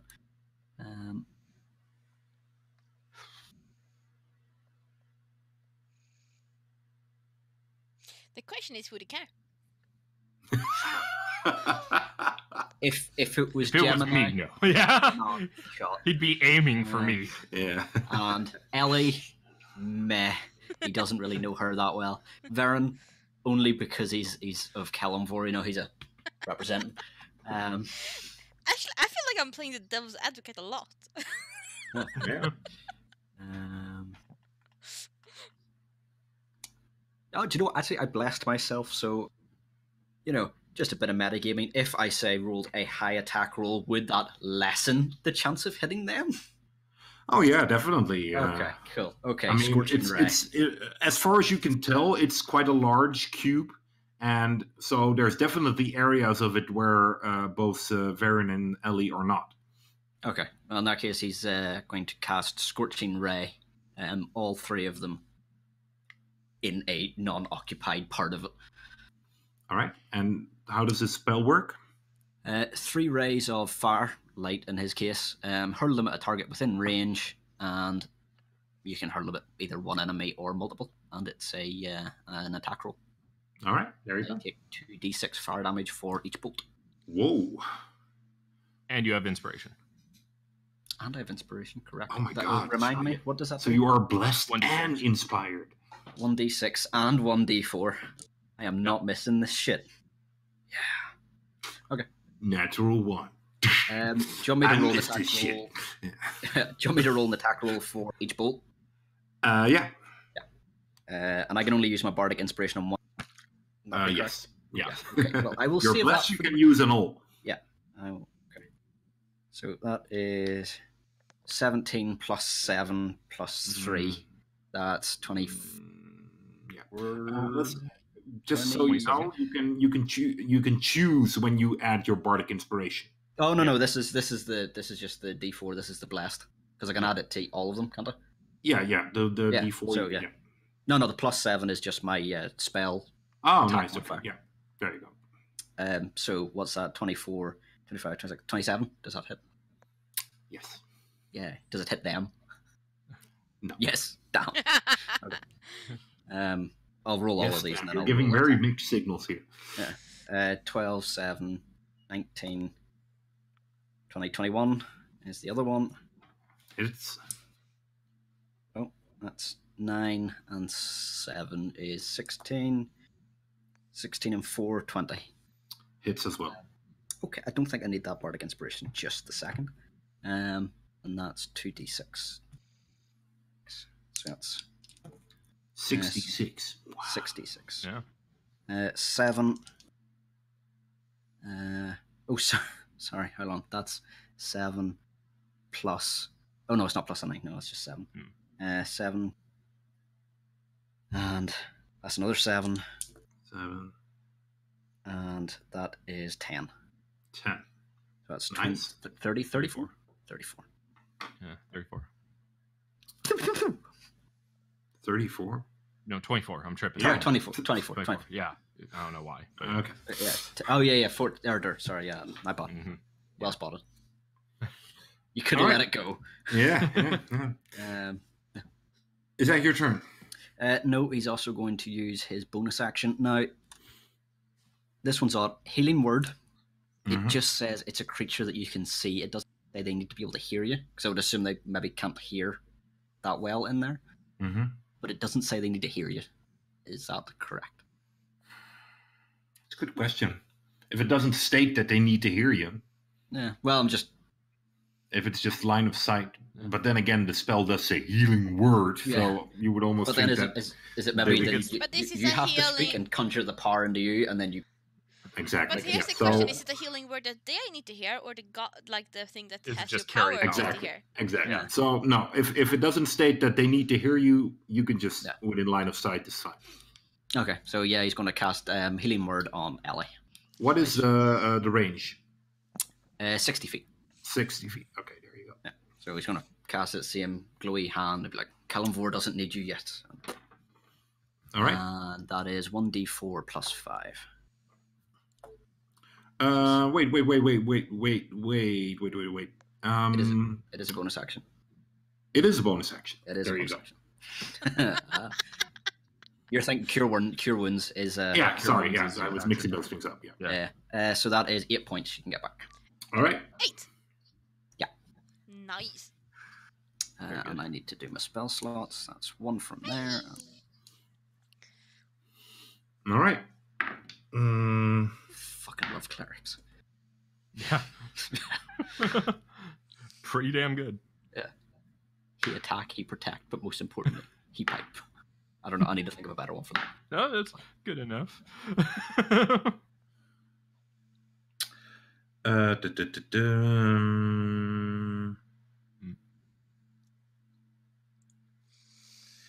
Yeah. Varen and Ellie, you will both take 26 points of acid damage. Individually, 26. Yes, each of you 26. Fuck. 20 fucking 6. Uh-huh. Yeah. Okay, I'm unconscious. Damn. Oh, Jesus. Spur the dying's a touch. Yeah, I'm not touching you. Tag, you're it. Does that mean I only have 2 more turns before I'm dead as well? Because I can't breathe if I'm unconscious, right? I can't You actually can hold my breathe. breath. You can breathe, and as long as you're in that creature, you take acid damage. Yeah, but I mean, since I'm unconscious now, does that mean I can still hold my breath, or do I start suffocating? No. I will assume you have the oxygen in your lungs that are still Okay, in there. yeah, okay. Then it's... But still, I mean, any damage you take now is critical. Yeah. So it will immediately put you down 2 death saving throws. I mean, I'm at 0 hit points. It took me down Yeah, to so 0 hit you're points. unconscious at this point. So I'm not that... Okay, so I got...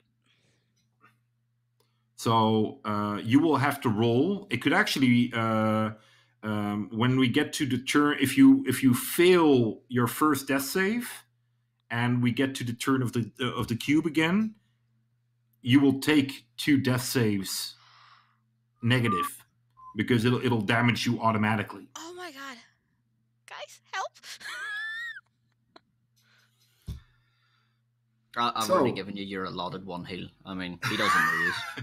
Yes. At this point, you're 1 less person to pay. So... Okay. Oh my I'm God, I joking, might he's not a die. dick. You guys see that this acid is just eating away at Ellie and at Varen. Varen seems Varen. Would you? Of course, it's halved. Huh? You. I'm assuming you did this. Yeah. Okay. You're muted. Can't hear you. Yeah, you're muted. Oh, mine's half and all. Yeah, it's fine. Yeah. Okay. Okay. Great. So, everybody except Ellie, of course, will notice that this acid is affecting them, and you see Ellie she's already kind of wobbling as she was standing. She almost starts to float up a bit, and the cube almost seems to kind of place her further into the back to start digesting her. How far into the cube does it appear she is? Not much farther than Gemini at this. Varen at this point. What's that, like 5 feet, 10 feet? Yeah, What are we talking? Yeah, 5 feet about. Okay. And you see, as this is happening, it's kind of moving towards the two of you, but it's not moving as fast as it was before. So it gets about 10 feet in front of you.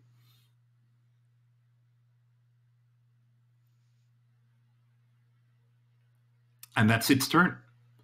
So, Gemini, you can see that Ellie is kind of floating there and is not moving. Wait, did it make an attack roll to do that damage, or is it just... You don't know. Well, the thing is, I used Vicious Mockery, so so it would have disadvantage. Yeah. Okay. Back in your box. I guess. Okay, let's see here.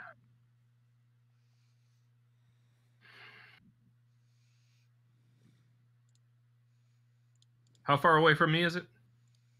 Were you? You're about 5 feet behind Grimhook, right? I should be 5 feet in front. He ran back 25 feet. He was 20 feet in front. So I should be 5 feet ahead of him.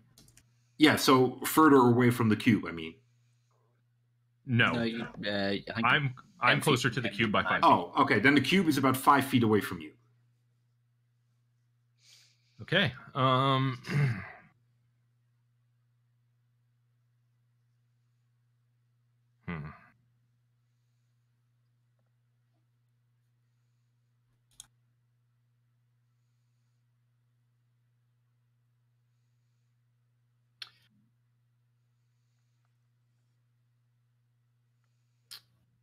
Let me see here. I just want to see what I have.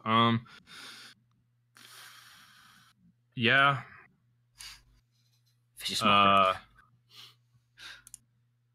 Gemini's gonna dive in and try to yank Ellie out, I think. Well, no, because then it could just suck us both right back in, because I don't think we would have the room to run after that. So let's see here. Yeah, pretty much. I'm gonna see if there's a space on the cube where I'm less likely to hit Varen and Ellie. Mm-hmm. I'm gonna take a deep breath. I'm gonna spray some flame at this bitch. All right. Yeah. Let me see. DC 12 saving throw. On what? Type Dexterity? I'm assuming dexterity. Yeah, dex DC 12. No, I got -2, so no. Okay, so it's going to take 2d6 damage. Oh, hell yeah, 10. Nice. That's pretty good. You see the cube almost parts of it starts to get brown for a moment, but it starts to cool down again. Then he's going to jump back full 30 feet. So that puts him 35 feet away from it. And do I have a bonus action that doesn't suck? Not really. So he's just going to yell for his bonus action as loud as he can. Baron, get her out of there! And that's it. And he's going to hope that Baron hears it. All right. There we go. No, Varen, you What? don't hear anything. What? Oh dear. But it is your turn. My turn. Let me think. Were you saying just as sort of a matter of sort of knowing it, to get out of it, you would need to sort of use your action? Yeah, definitely. Yeah. Moving through this thing is super hard. Right.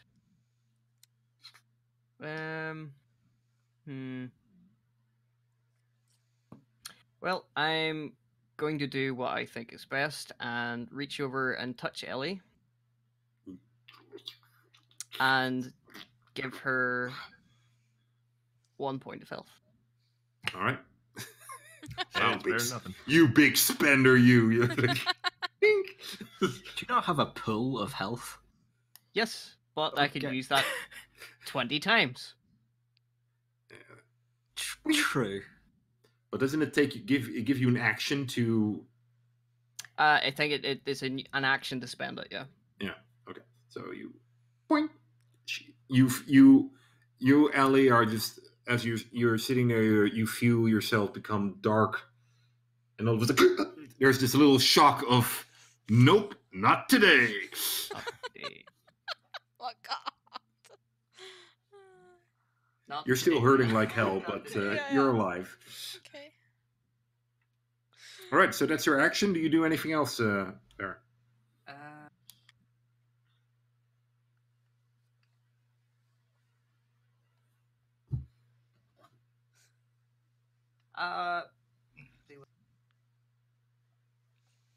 Well, I'll give it a go anyway. Are you going to try and cast Hunter's Mark on it? Okay. It requires verbal, and it's concentration up for 1 hour. It does nothing else other than when I hit it. Okay. You open your mouth to start to cast a spell. Roll a d20. Come on. Don't die. That's a natural 1. That's a Tell him for you, natural one. whore! You open your mouth, and as you do, there's this fucked up. There's this malfunction in your brain where you're like, I need to call out strong. So you, as you actually gulp down a part of this gelatinous cube. Can we eat it? Yeah, yes, we can. Yeah, to be fair, does it take damage? Because he just ate a bit of it. 1 point. Chipping away. Playing the long game. You get 8 points of damage. Halved. Nope. Oh, because it's within you. Yep. Well, Okay. but sure. Oh. I don't know. I'll just take it as 8 points. And your spell doesn't succeed, so you do lose the spell slot, but Oh, jeez. it's Spell slots, right? Forgot about Damn. Guys, I Nope. think this area is too high level for us. yeah. We need to go back to killing kobolds. Yeah, go power level on some I need to kobolds. grind for a bit here. that. Mm-hmm. Mhm. All right, Ellie. Yeah? You are awake, and you feel the acid is just trying to Get the fuck out. consume you. Okay, I'm just gonna try to move out of there. This hurts. I don't want to be in the hurt. I want to go away from the hurt. All right. So probably hot swim walk out of there. Do make a strength check. Oh no, not strength. Yep. I don't wanna. Yeah. So it would be. Dear. No, I don't wanna. I don't want. No, I don't wanna. Can you add 4 to it? Because the buff from earlier, or It no? depends if is it a saving throw or just a normal roll. No, just a check. Then no, it's because it's not an attack or saving throw. I Right. could have added the 4 to the saving throw though, because it's a saving throw. Damn. Although Kalimvor, the god of death, would he want you to stay away from death, or would he be like, no, come on? Come to me. 4. He doesn't really. We've Four. no cubes here. You try to almost like swim and just pull yourself out, but it just tries to. It sucks you right back where you are. Fuck, can I use anything? That is your turn, Fuck. or at least your action. You can flail about a bit to spend some movement. Yeah. Yeah. Magic carp uses I splash. fart. Natural 20. It dies. That might upset it. Yeah, it might make it taste bad. Do I have any?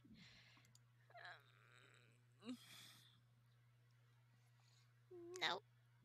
Mage hand can't actually pull anything. Sure, it can't. Doesn't have any strength to it. No, I'm probably But too heavy even though I'm a gnome. Yeah, they can lift a certain weight, but not that much. Yeah, no, that's my turn. That's your turn? Yeah. All right. Grimhook. Kill it. All right. Fine. Yeah. Same again. He's going to try and a unoccupied bit, and same again. Scorching ray. Just the. All right. A minute hasn't passed. I still have seen you. Yeah. Yeah, it takes 10 turns, so. 7 and 7's 14. 14 and 18. 18 hits. Yeah.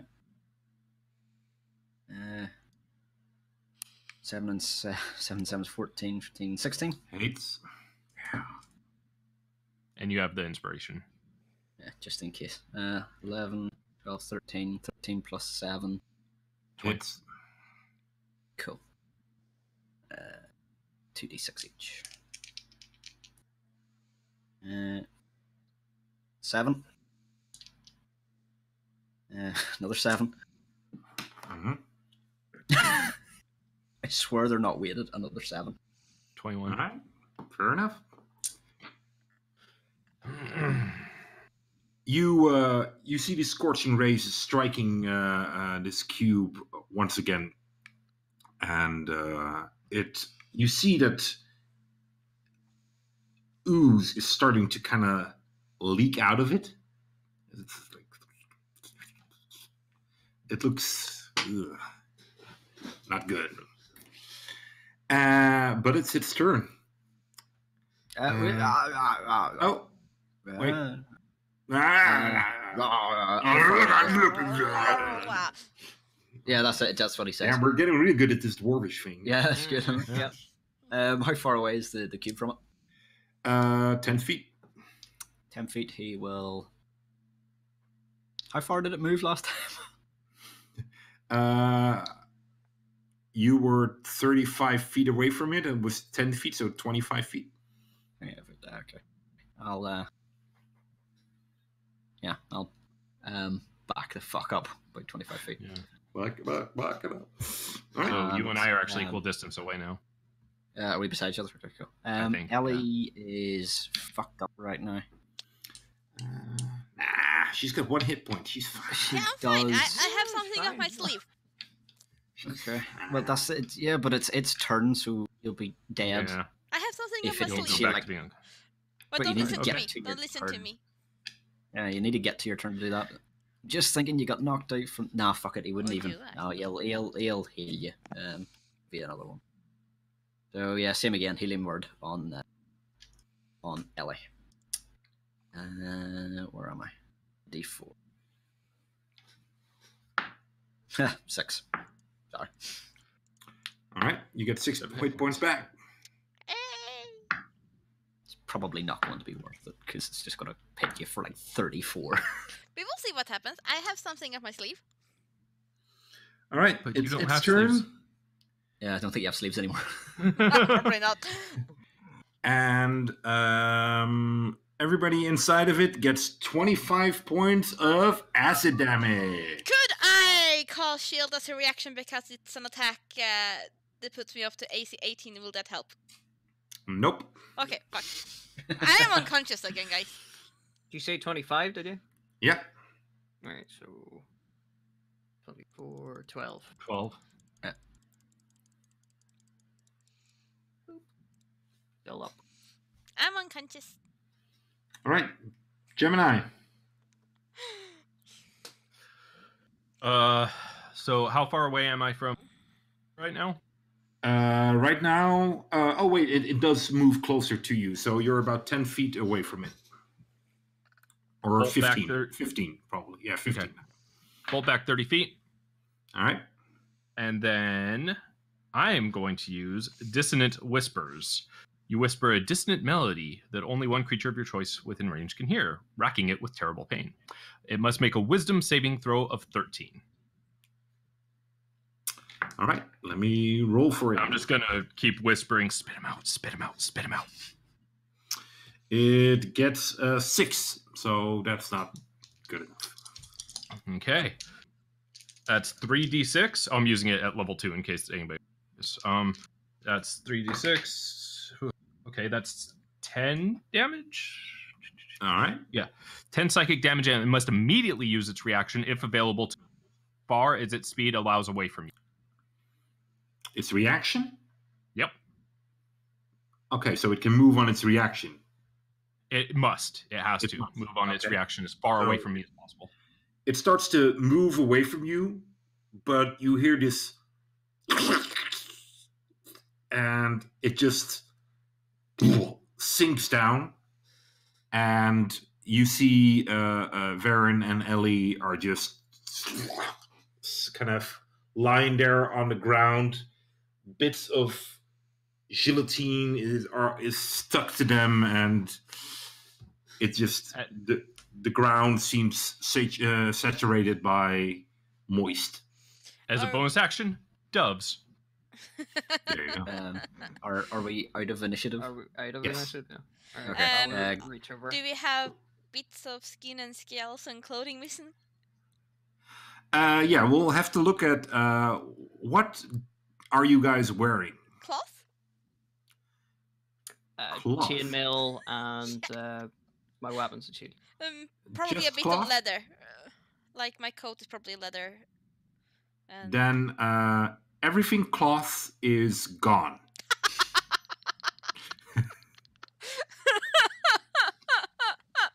Let me check And, my backstory. And your hair is also gone. damn! I'll reach over and give Ellie 10 points of health. I was going to say is Grimhook will sort of run over close to them and kneel down and cast Prayer of Healing. He will sort of raise his hands up like that and call on Kalimvor. Yeah, Jim now will join up with the group. Yep. So yeah, that's a bit OP because it can do 6 creatures, but we'll just do everyone. Whether you need hit points or not, you're getting some. Yeah. So that's 2d8 plus 5. Yep. That's not a d8. That's a d8. 4, 7, 11. 11 plus 5, 16. So you get 16 hit points if you need them. Nice. And he'll also take his trench coat off and give it to Ellie. Cover her with it. Might I suggest we take a short rest? Grimhook turns around and goes, I think these two might need more than a short one. I don't know, because if we take a long rest here, nighttime, I can sing a song of rest to help heal them up a bit more.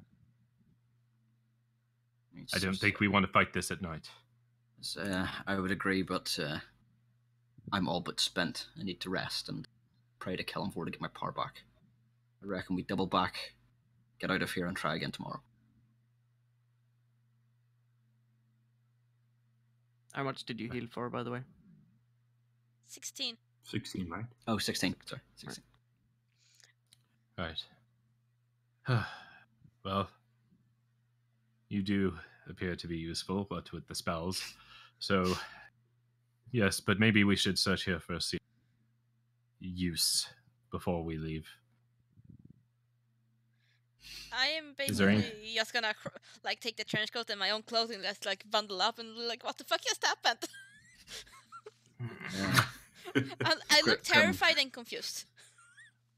Grimhook will turn to Gemini and be like, "Can you look after her? And me and the Paladin will check in there quickly." Yes.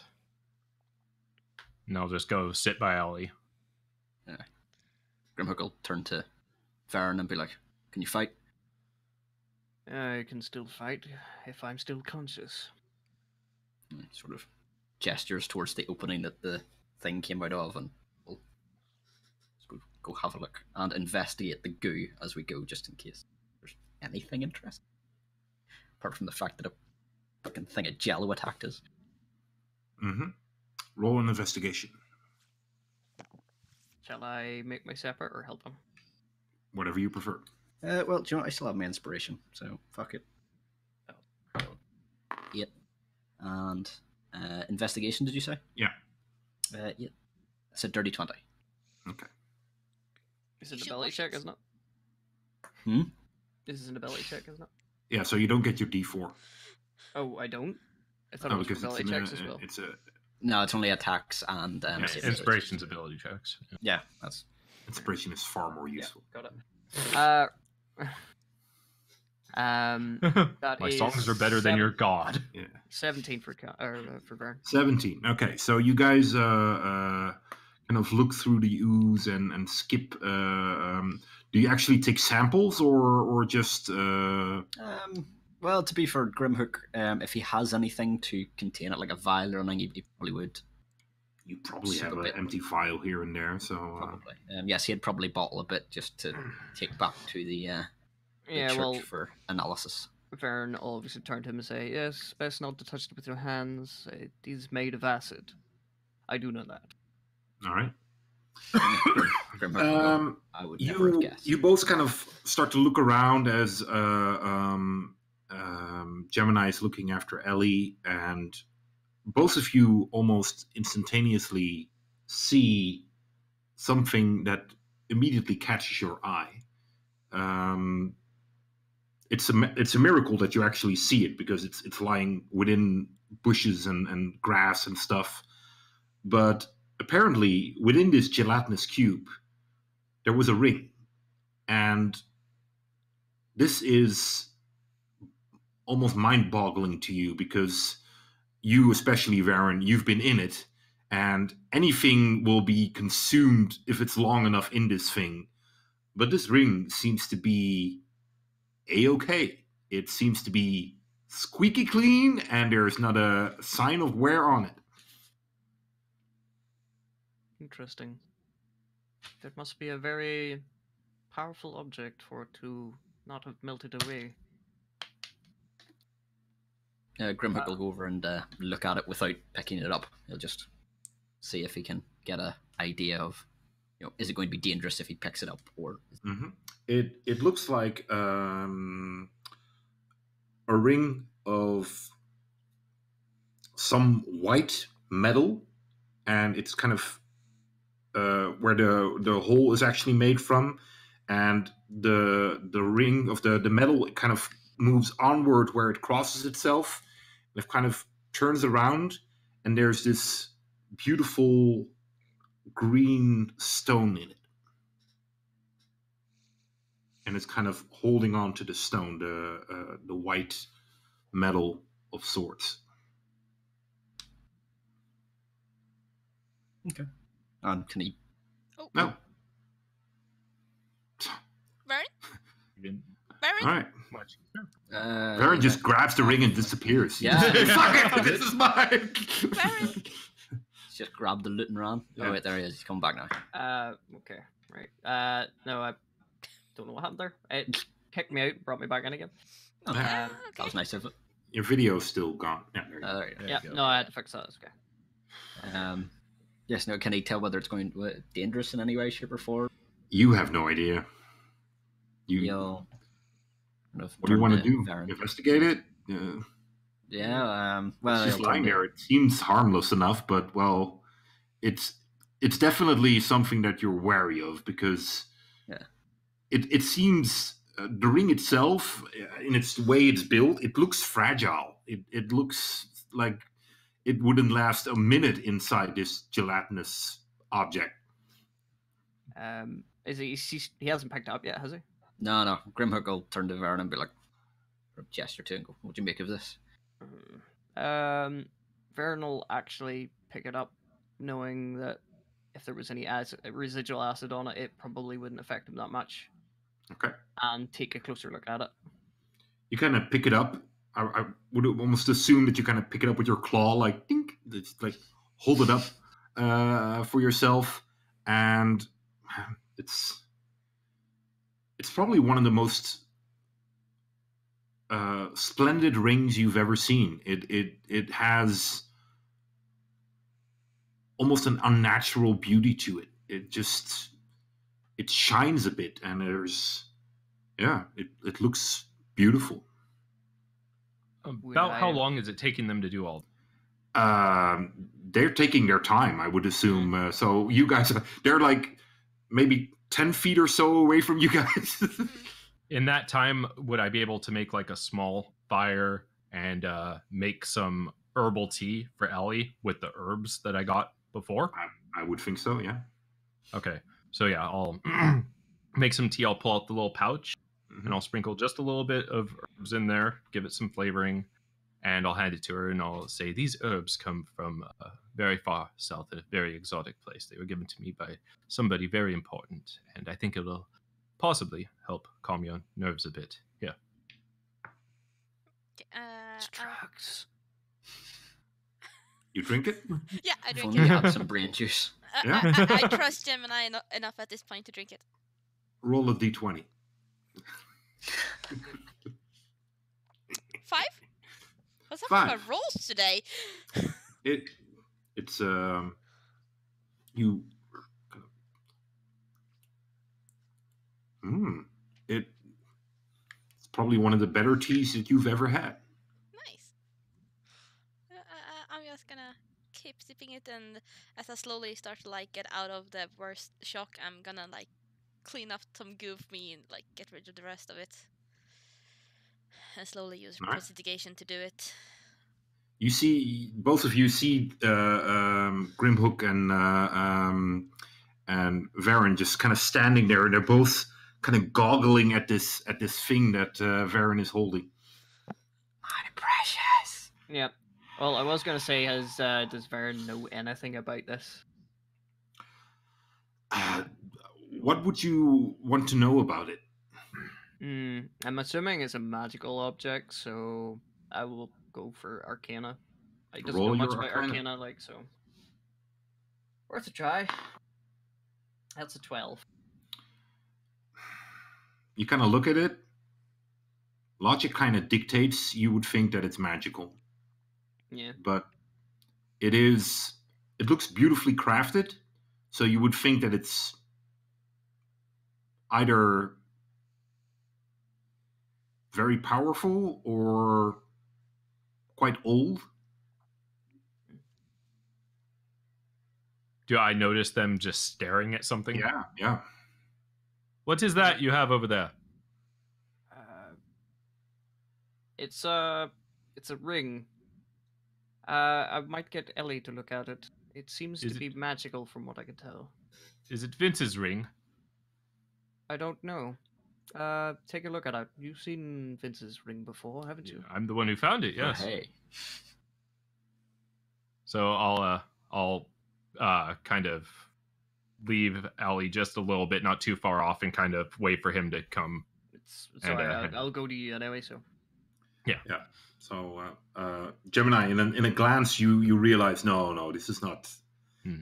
Vince would wish this was his ring. You would say, yeah, you'd be walking around like, no, check this shit out there. what do you I- think, Gemini? Should Ellie look at it, or are you proficient with Arcana?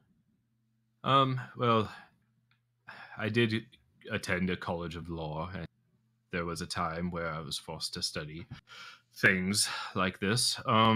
So I can give it a whirl. I don't know how useful it'll be. It seems to be some powerful object. It survived inside the gelatinous cube. What would I roll on this? History, Arcana? Either. While they're doing that, Grimhook will sort of look at the spider's web, the hole. He'll just sort of try and glance in to see what he can see inside. He won't actually go in or get as close as what he should. Seems more forest. Yeah. 19. 19. You look at it. Do you touch it? To properly examine it. What are you rolling, by the way? History or Arcana? I rolled history. 19 for history, 18 for Arcana. So. Okay. So yeah, I'll give it a little touch and kind of see if I can get a look at it. Okay, you kind of touch it and you try to examine it.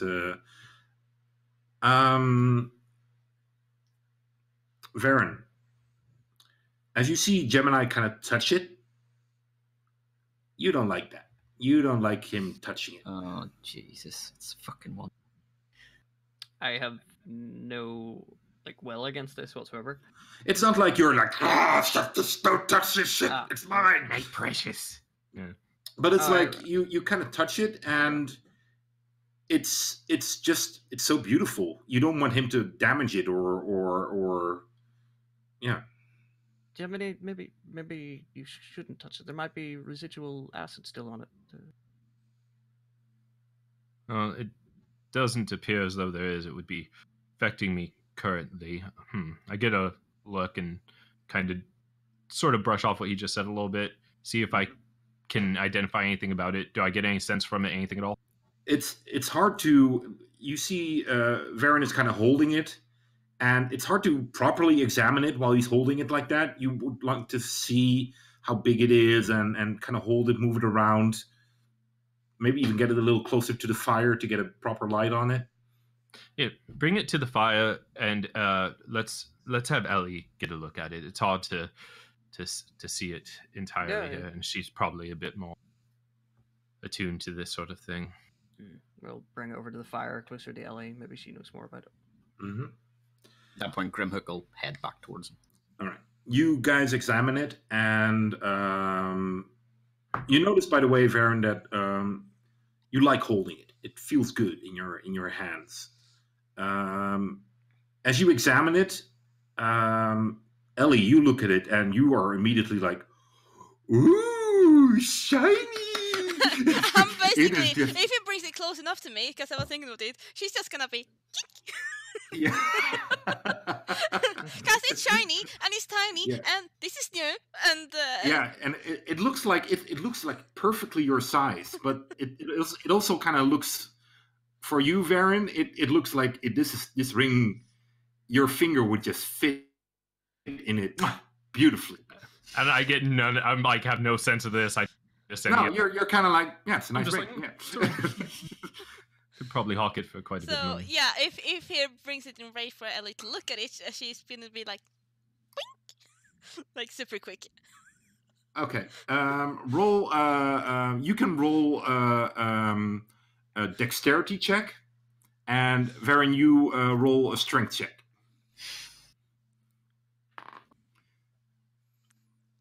That's a natural 20. Yeah, that's a 12. You Ellie kind of grab it and you just, with speed, you just try to boink before he puts any real pressure on it. You try to pluck it out of his finger, but you grab it and you almost hurt your fingers as you kind of pull it off, because Varen has like this steel grip on it. It's just, nope. So, what do you think of it, Ellie? That it's very far away. Let me bring it closer. Can you see it now? Gemini, you will, now that it's closer to the fire, Grimhook, I would assume that you're also kind of at the fire looking at it. Looking at it at the fire, you start to get a good idea of what it is. And it looks somewhat familiar to you. Apparently, this is a ring. It is called Piercer. And it was worn by... Grimhook knows this, not me, right? No, you know this. You're the only one that know. knows this, Gemini.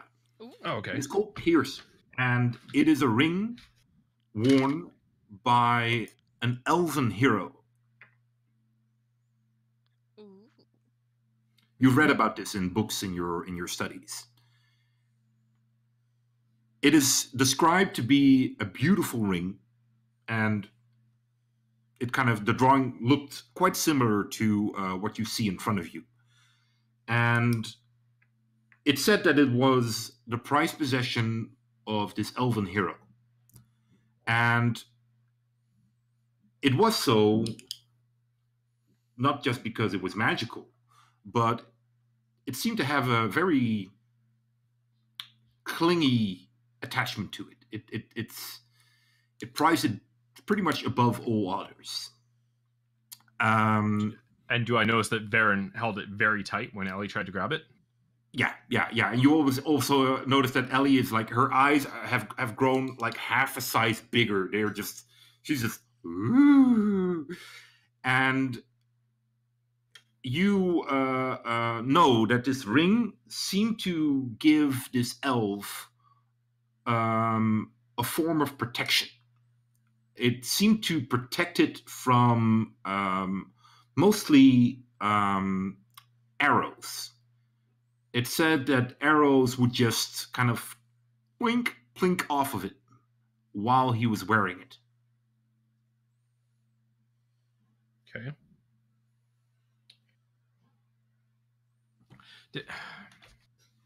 I'm gonna kind of realizing this, going back to like folklore and heroic books that I read when I was supposed to be studying. I'm gonna go ahead and be like, oh, fuck, and I'm gonna turn towards Grimhook. Grimhook, do you have any affinity towards this ring? Does it feel like it's pulling you towards it? I'm gonna try to kind of whisper this a little. I'm assuming not. No. Nah, you like it. It's nice. It's beautiful. Well, yeah, dwarf. I mean, dwarf and nice big gem. Oh, but Does he know it's Elven though? yeah. As soon as you tell it. No, you have no idea that it's elven. Okay. So it's a nice trinket. Varen. By the way, Gemini, you probably also noticed you rolled pretty well. You recall that it's actually not elven. It's not. Well, it was worn by an elven hero, but it was actually dwarven made. Right. Ooh. Well, now that would say that it should be mine. So, yeah, he's going to want it not because it's drawn to him, but just because. Okay. Made by dwarves. Varen, Ellie, Yeah. hand the ring to Grimhook. He, I know a little bit about it, and I know for a fact that ring is dwarven made. I feel like it would be safest with him for the time being. But why? Because you clearly don't want to let go of it. Clearly. I don't know. Grimhook, take it. I don't think I'll let go, but take it. Grimhook tries to take it. Roll your Good strengths, old-fashioned- both of you. Yeah, good old fashioned strength off. That is a dirty 20. That's 14 for Vern. Okay, so you pull it out of his hand, and as you do, yeah, this ring should be yours, definitely. It's No. fucking dwarven made. It needs to be yours. Now, Grimhook, hand me the ring. But you just said I should look after it. It's dwarven I know. made. I know. I want to know if it's having an effect on you in the same way as Varen. So, of your own free will, hand me the ring. How strong's this hold? It's dwarven made. It's supposed to be yours. So, yeah, we need to get out of here before nightfall. And he turns and starts to walk away.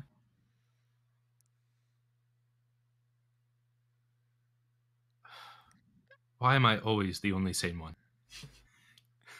you guys, Ellie and Varen, you will both be like, why does he get to keep the ring? It's such a nice ring.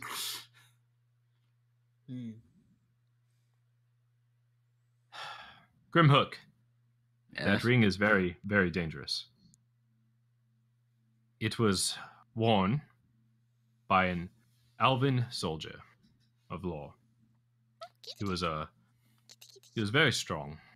The ring was made for him by dwarves, and it was said to have some protective properties, but at the cost of his own life. The ring slowly drained his life away. He died very. And I fear that if anybody were to utilize this ring, or to wear it, that their life too would be sucked away.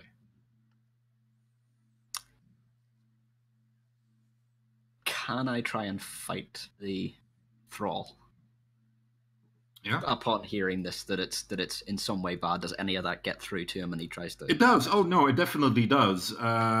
You do, however, you kind of look at him and you're like, you're definitely questioning what he's telling you. You don't want to believe it. You're hearing what he's saying, and, well, how well do you know this man?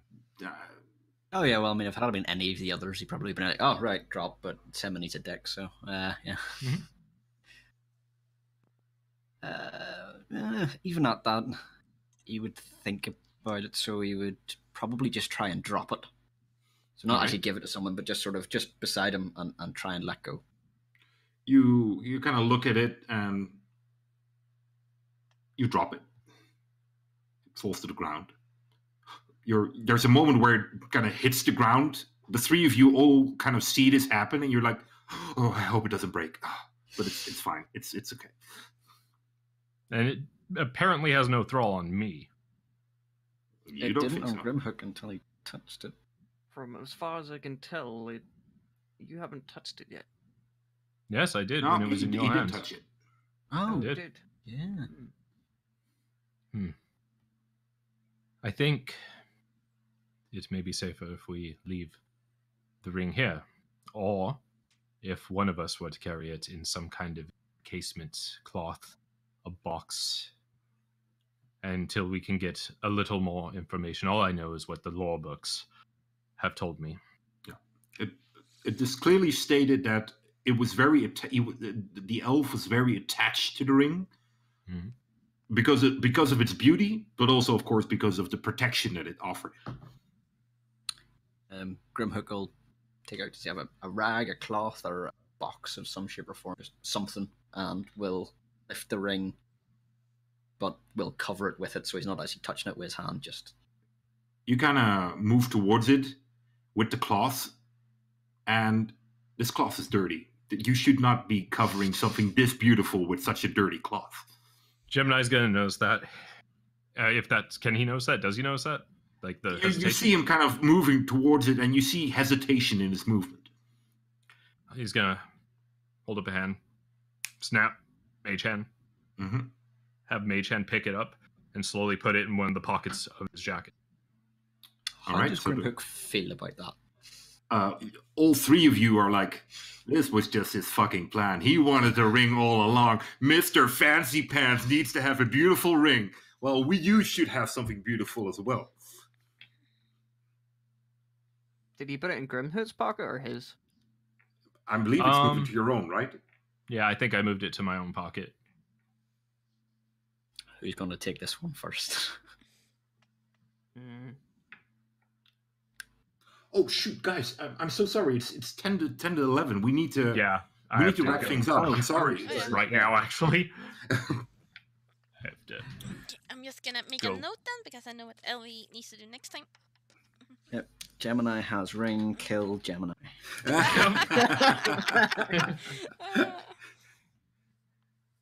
Okay. Yeah. Anyway, I will actually finish writing this after it end the stream. It's a bit of a longer stream for once.